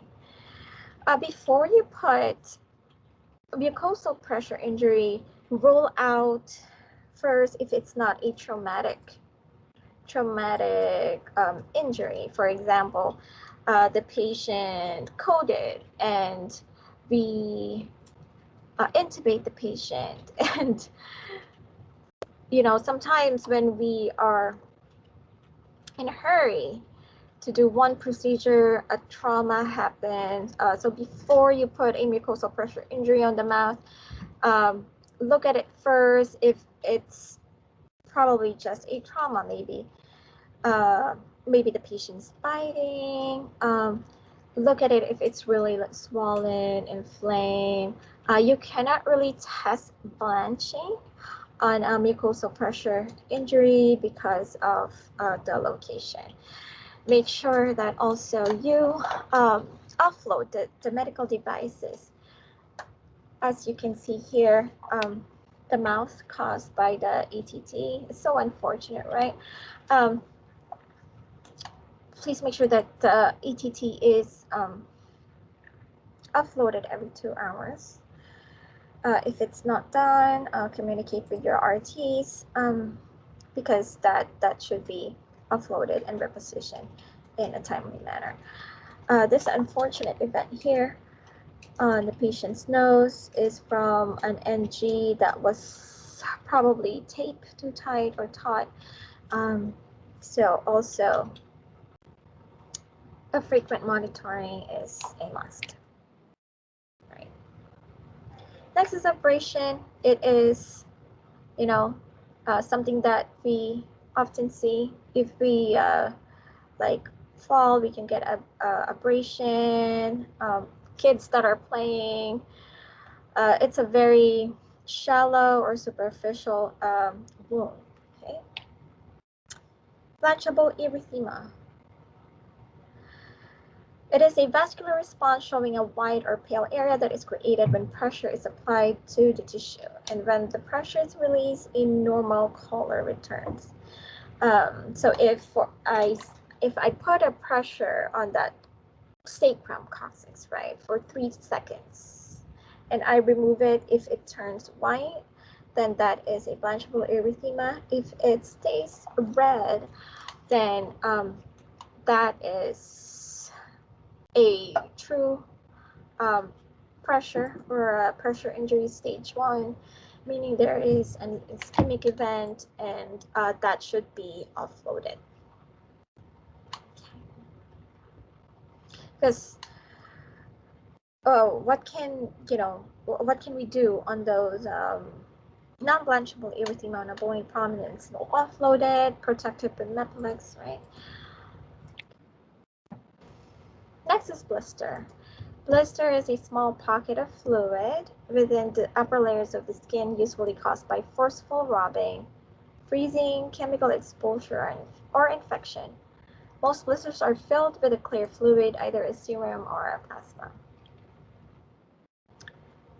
Bruise is a common skin injury, typically due to trauma, but may also be spontaneous that results in a discoloration of the skin. So, so this is different in from DTI. If you can see, you can see that it is kind of like diffused, and then over time, the discoloration lightens. So over time, you can see it's like a greenish, yellowish after a while. Next is burn. It is a skin and tissue injury caused by heat from a chemical, thermal, or electrical source. I know that we don't get a lot of burn patients. Also, yeah, chemical burn can happen. If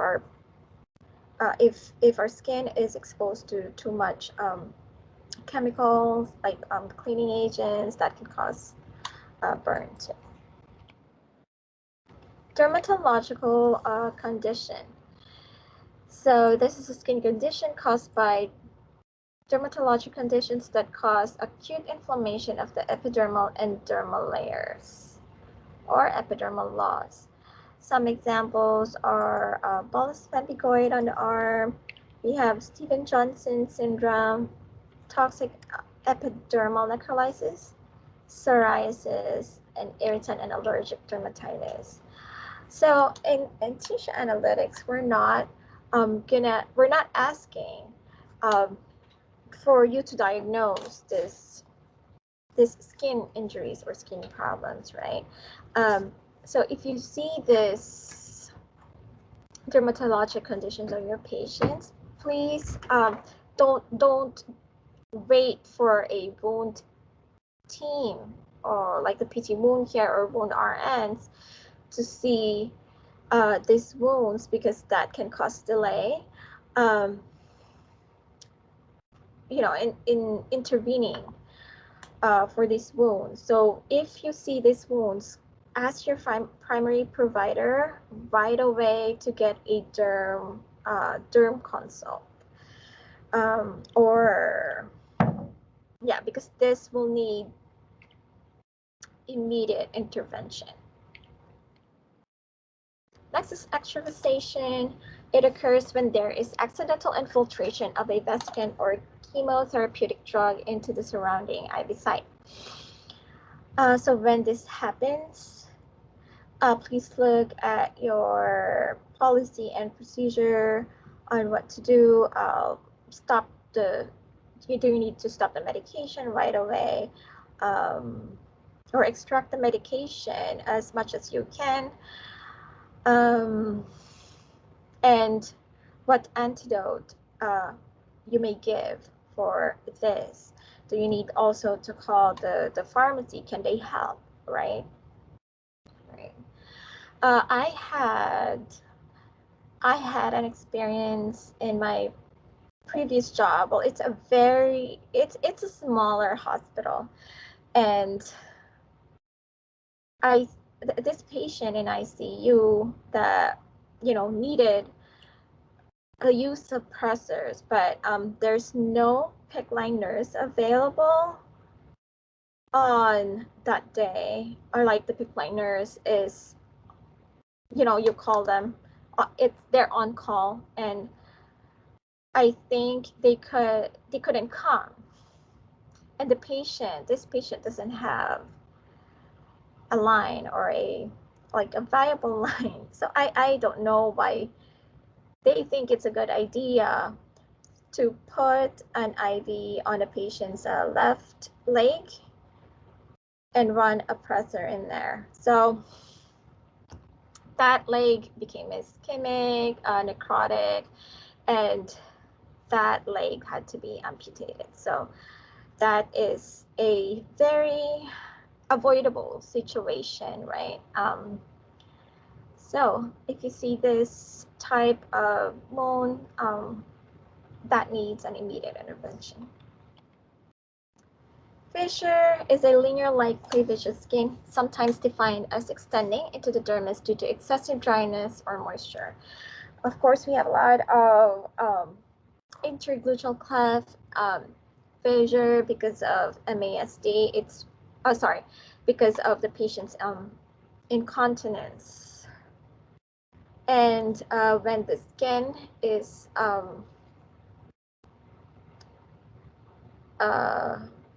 skin is exposed to prolonged moisture, and then from constant rubbing, constant cleaning, that can cause a fissure. So that's a moist fissure, and as you can see here on the left photograph, this is a dry fissure. Now let's look at lower extremity wounds.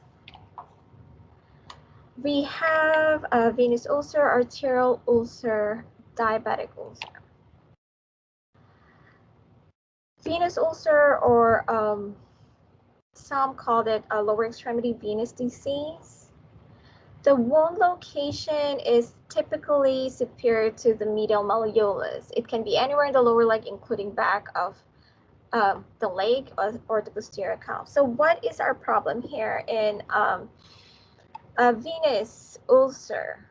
So the blood cannot go back up to the heart, right? So the blood pulls under the lower leg and stays there. Eventually, the patient gets edema. The skin becomes like itchy, and then they scratch it, and all of a sudden they have a big wound. The shape of lower extremity venous disease can be irregular. It's shallow. The wound bed is red granulation tissue, and or yellow tissue adherent or loose slough may be present. It varies in size. It's not deep. It's usually shallow. Exudate can be moderate to heavy. Infection is not common.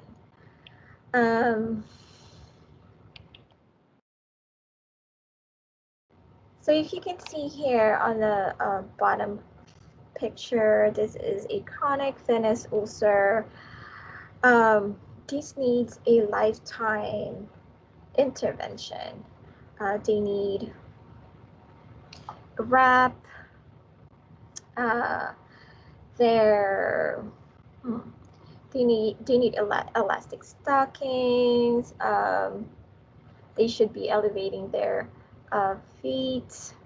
So as I've said, this is going to be a lifetime intervention needed here. So in tissue analytics, we're not going to ask you to diagnose, right? If you see something like this, or if you see a wound on the lower extremity, and you're not sure if it is a venous, or it's not in the history, if it's a venous ulcer or arterial ulcer, just choose lower extremity wounds, and get a wound team consult so we can help you, so we can help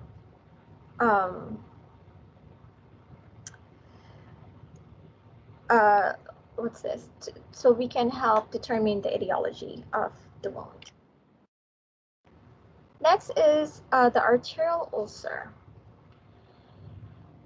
For wound location, the areas exposed to pressure, repetitive trauma arising from footwear are the most common locations, like the lateral malleolus, mid-tibial area, or the shin, phalangeal heads, toe tips, or web spaces, and the heels. Base may be pale, granulation rarely present, necrosis common, eschar may be present.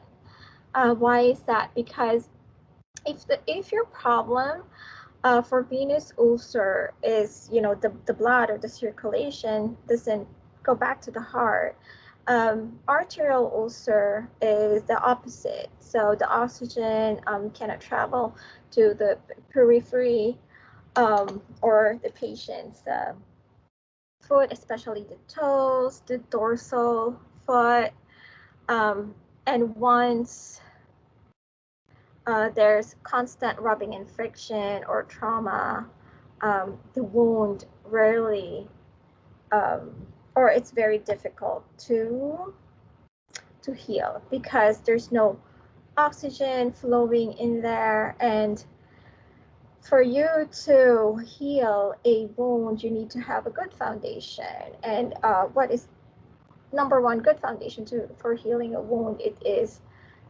your oxygen, right? So yeah, it is very challenging to heal an arterial ulcer, and sometimes the patient would need revascularization. Size may vary. It's often small. It may be deep. The edges are rolled out, smooth, punch out appearance, undermining may be present. Minimal exudate, infection is frequent. Pains very common, non-healing wound often precipitated by minor trauma. So these are the patients that have peripheral vascular disease, peripheral arterial disease. If you interview these patients, they're the patients that had a history of smoking and the like.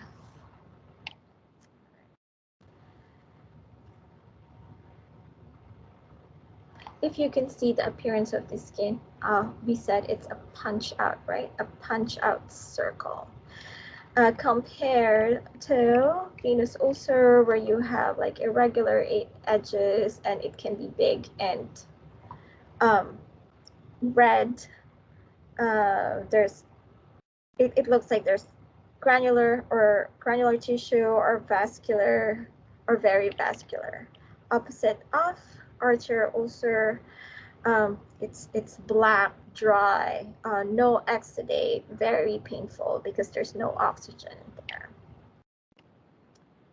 These are some examples of your arterial ulcer. See here, punch out circle. So here in the dorsal, this patient might need amputation because that might not be reversible. Last, for our lower extremity diseases is our neuropathic disease, and it's also known as diabetic foot ulcer or diabetic ulcer. Okay, so diabetic ulcer,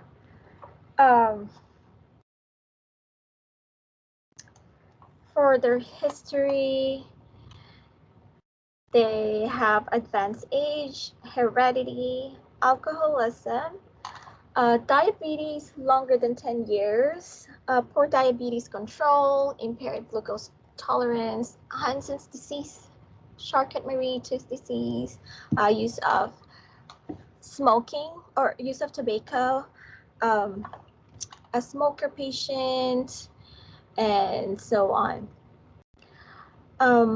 Before there's, or it is known that neuropathic disease, or sorry, neuropathic or diabetic foot ulcer, there's a myth that, oh, you know, it can't be healed, you know, that one's going to be there forever. But it's actually not true. If you have a diabetic patient with a diabetic foot ulcer, it can heal actually, but it cannot just be healed by putting advanced wound dressing in there. You know, it needs a lifestyle change. The sugar or the blood glucose should be controlled. I attended one seminar before, and it says there that if the patient's blood glucose is more than 120, there is no way you can heal this diabetic ulcer. So we need, you know, of course, an education for these patients to control their blood glucose. Plantar foot surface is the most typical location for diabetic foot ulcer. And because they have insensation, they don't feel pain most of the time, and they just walk and walk. They don't offload their feet. They don't examine their feet. Sometimes their feet collapse, and we call it the shark's foot. So, or sometimes when their wound begins, they don't know about it because they can't feel it. The only time they notice it is when they remove their socks. They see some exudate on the socks, and when they look at the bottom of their foot, there's a wound in there. Right.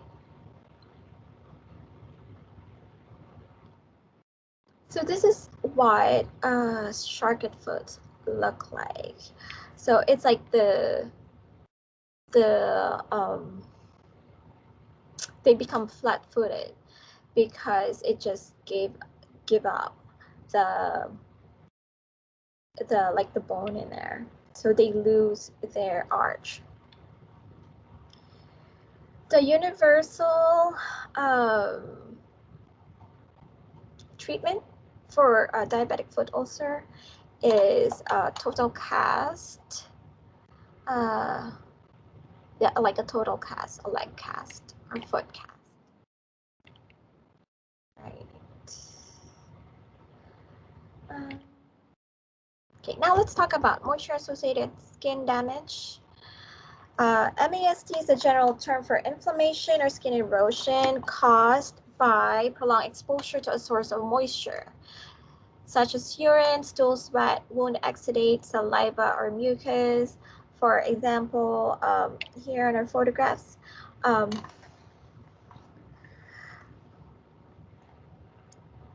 this is an example of incontinence-associated dermatitis. Why is this different from a pressure injury?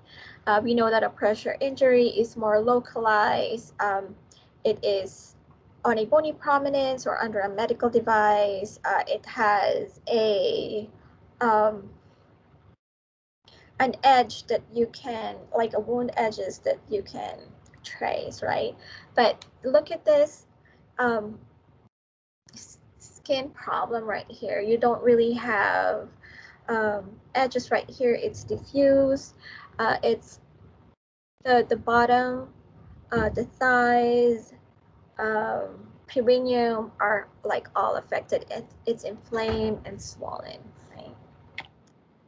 Intertriginous dermatitis.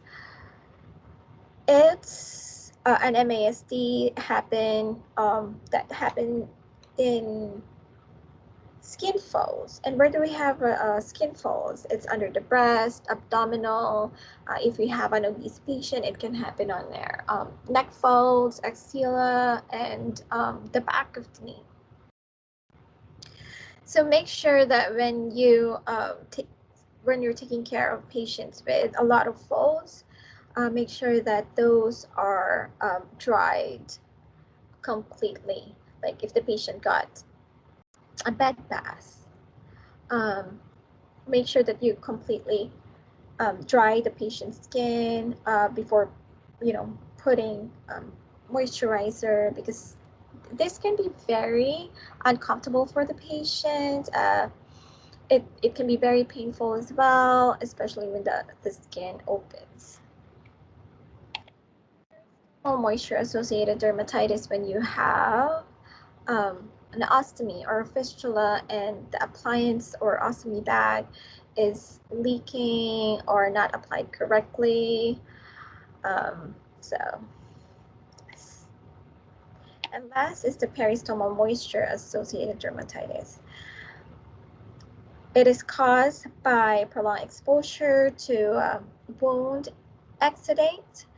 If you can see in here, the dressing that they probably put in here is not absorbent enough to absorb those exudate, and it just pulled onto the surrounding skin and it caused maceration.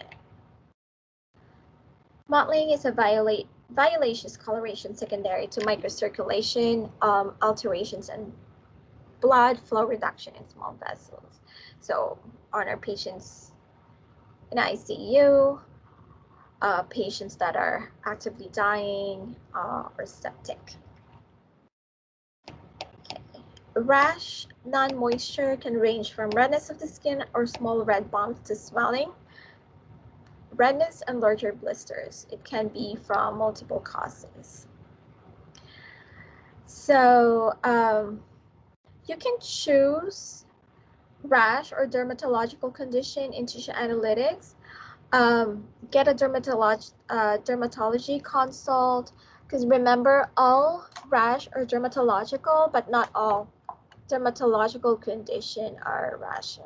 Sometimes, sometimes you'll get familiar, right? Like, oh, this just looks like a regular or not a serious rash.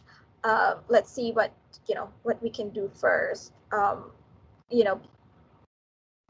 Sometimes you have to like decide who am I going to consult. Should I just get the wound care team or a derm doctor? Okay, skin tear is a wound caused by shear, friction, and/or blunt force resulting in separation of skin layers. So in the Cerner tissue analytics, we're not going to ask you to differentiate it from type 1, type 2, or type 3. But please don't forget to put the wound etiology, because that is very important and very helpful for us when we do our report on what wounds we have in our facility. Surgical wounds are any healing and non-healing open or closed surgical incisions, skin grafts, or drainage sites. On the first picture here, this is our primary intention when the incisions are approximated back together.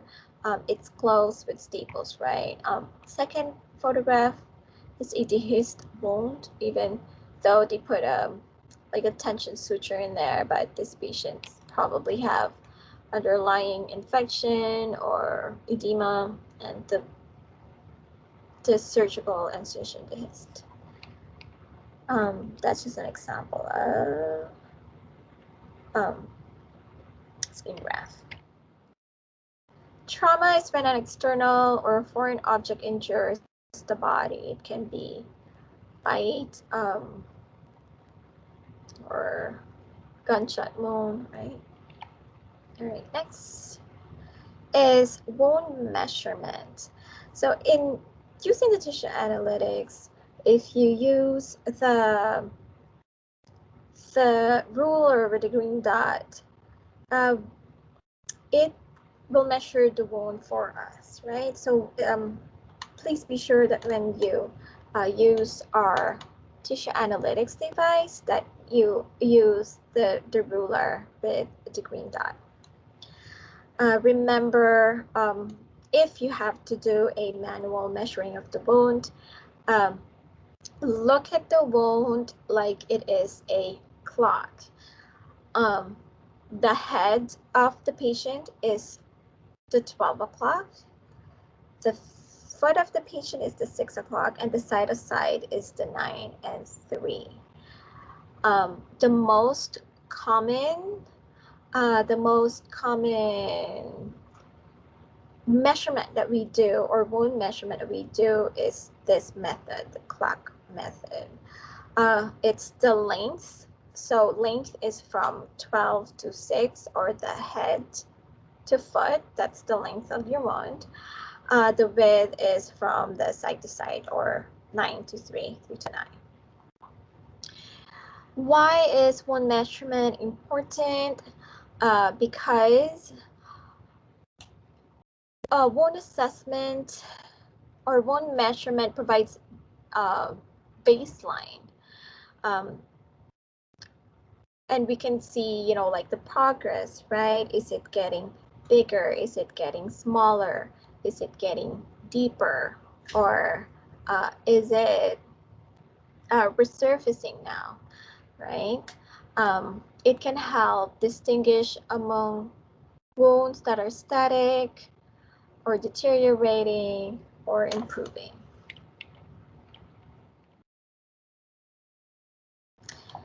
Okay, let's talk about wound bed color. We have black, yellow, red, pink, and others. The tissue analytics analyze the percentage and color of the tissue. So based on what you see in the wound bed may indicate a need a wound team consult. So what do you think may indicate a wound team consult? So a black wound bed can mean necrotic tissue, right? We know that a scab is different from necrotic tissue. A scab is something that is superficial, that you can actually kind of like pick, and it's shallow, superficial. But if you see a very adherent black eschar, then don't try to remove it, because that needs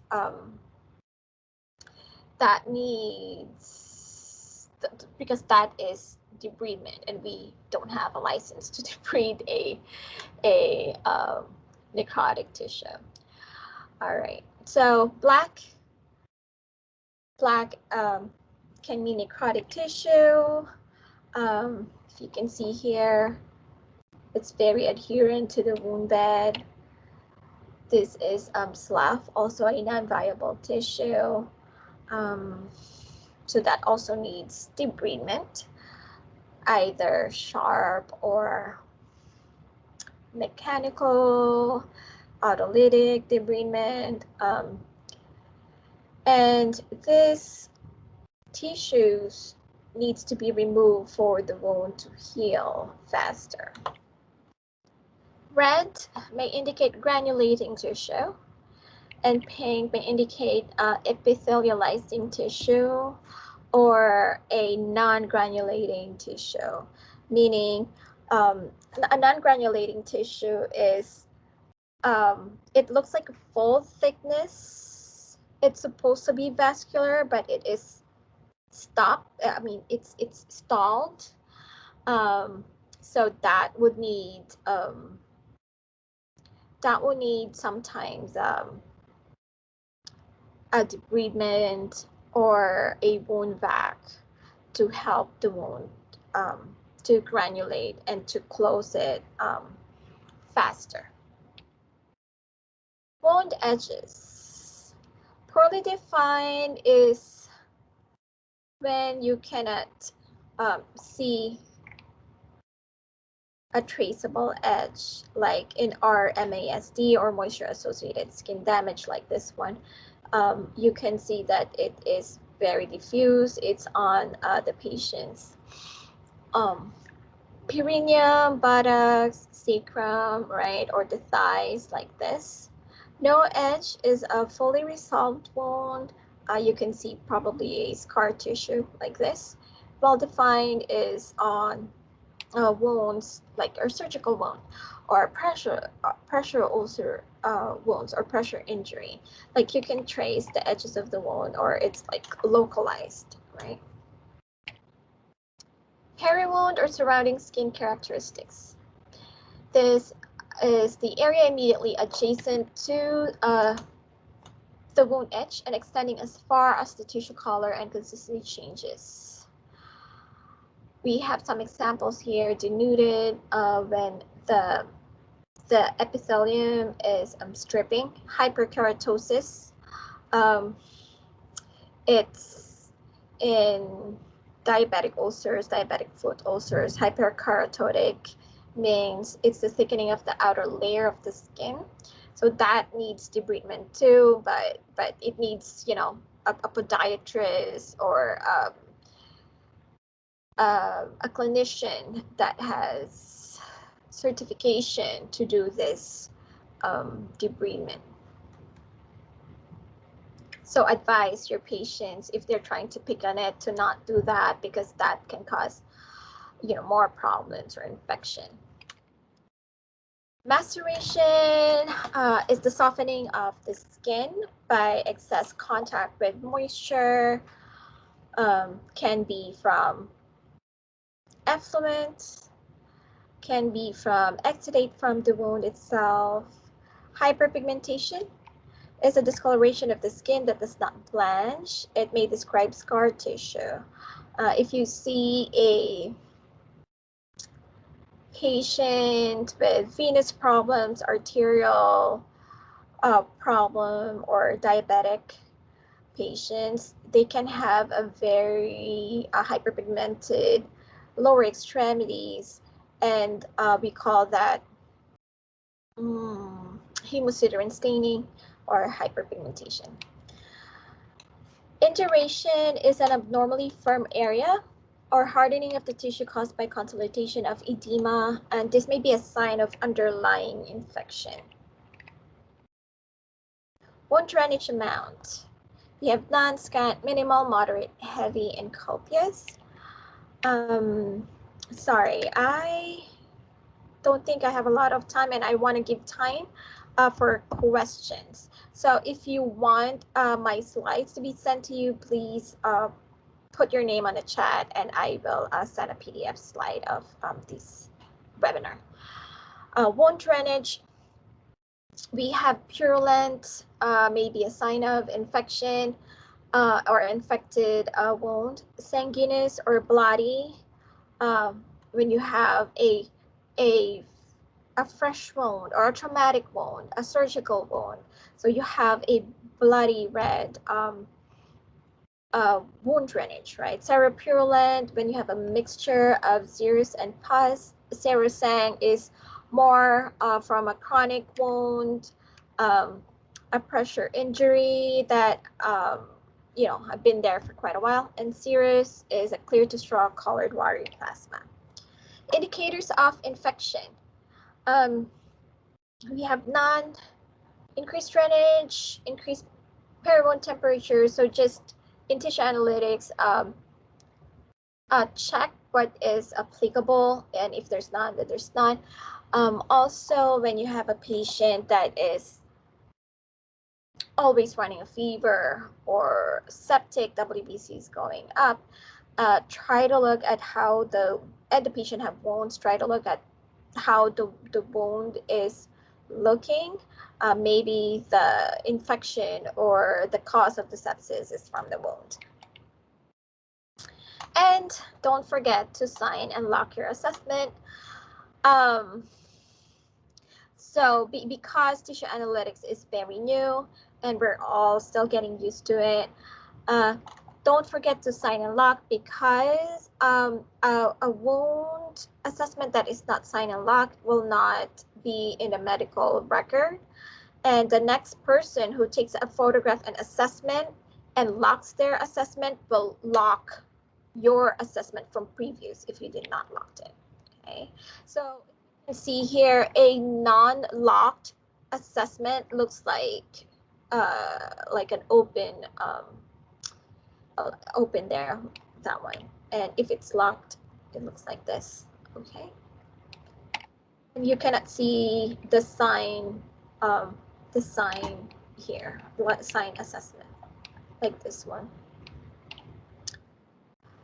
All right, so protect yourself from litigation. According to the Agency for Healthcare Research and Quality, or HRQ, more than 17,000 lawsuits related to pressure injuries are filed annually in the United States, second only to wrongful death lawsuits. So this is very unfortunate, right? Some of, like the lawyers are making it as like a business, but because wounds is something that you can see with your eyes, right? Like, oh, there's a gaping hole on my mother's buttocks. What happened? Did they not take care of my mother? So please make sure that your documentation is complete.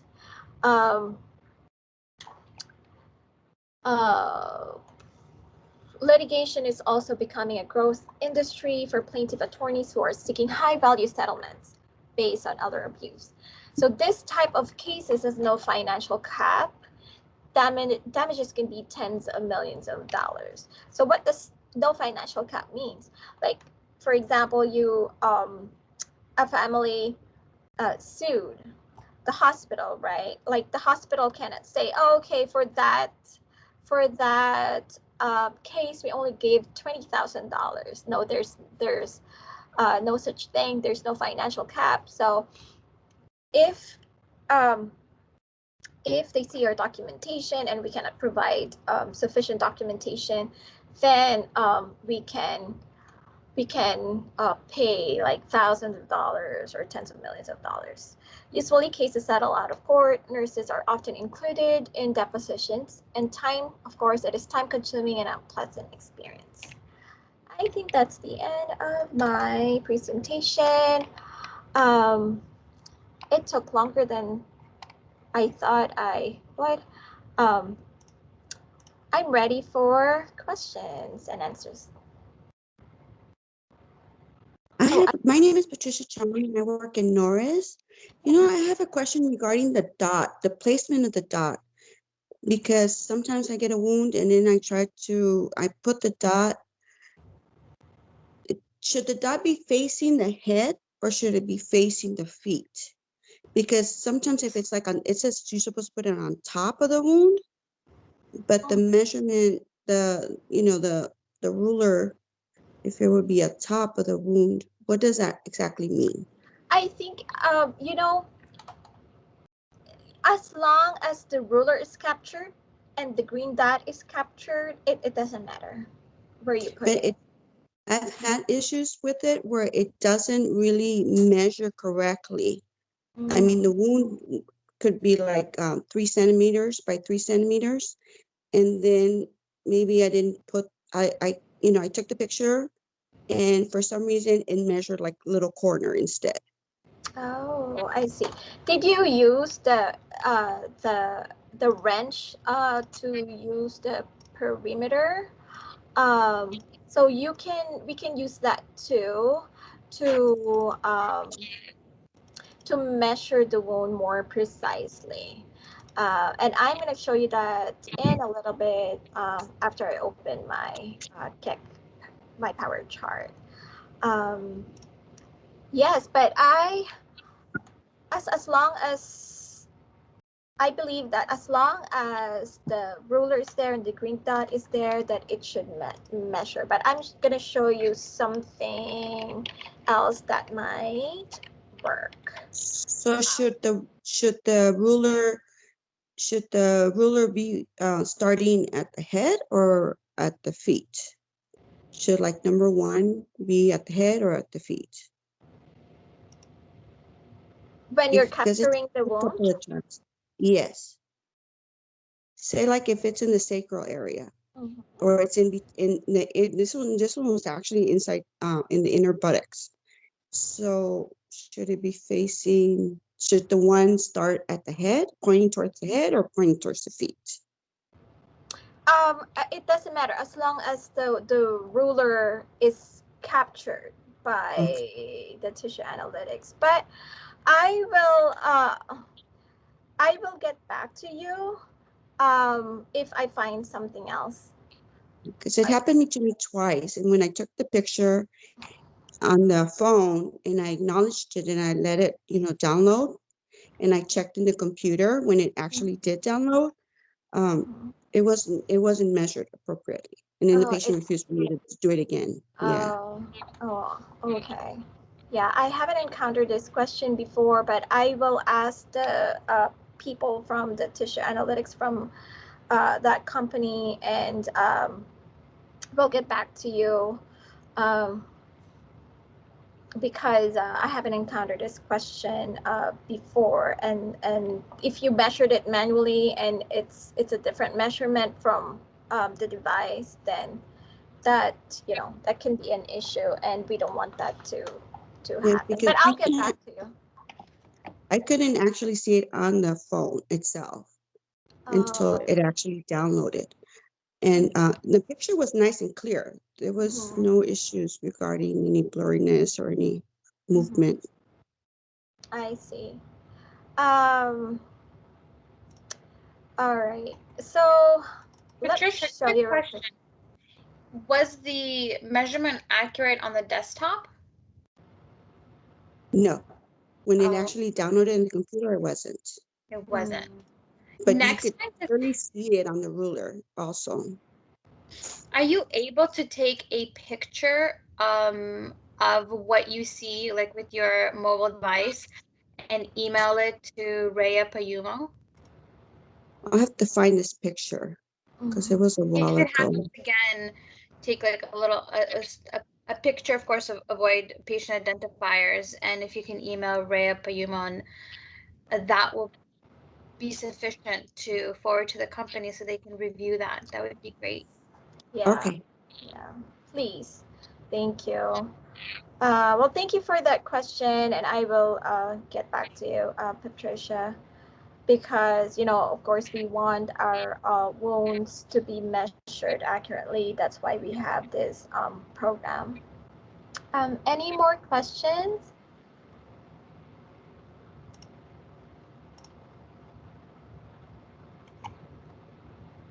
No, no questions. All right. Well, anything else, Tamara? No, this is it. Thank you so much, Rhea, for your lecture today. Absolutely, my pleasure.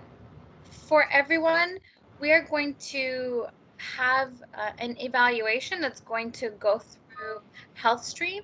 So if you can just check your HealthStream in the next week or two. After you complete the evaluation for each course, you will get your CE certificate in HealthStream. Thank you. Oh, wanted to ask, how many CEUs is for each course?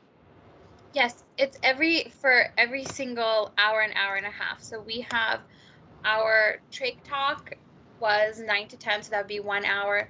Nutrition in the head and neck is an hour and a half, and wound assessment documentation is also an hour and a half. So if you have been here the whole day, you get 4 hours. Okay, thank you. You're welcome. Thank you All so much right. for joining us today. Thank you so much. Bye. Have a good day. Thank you. Bye.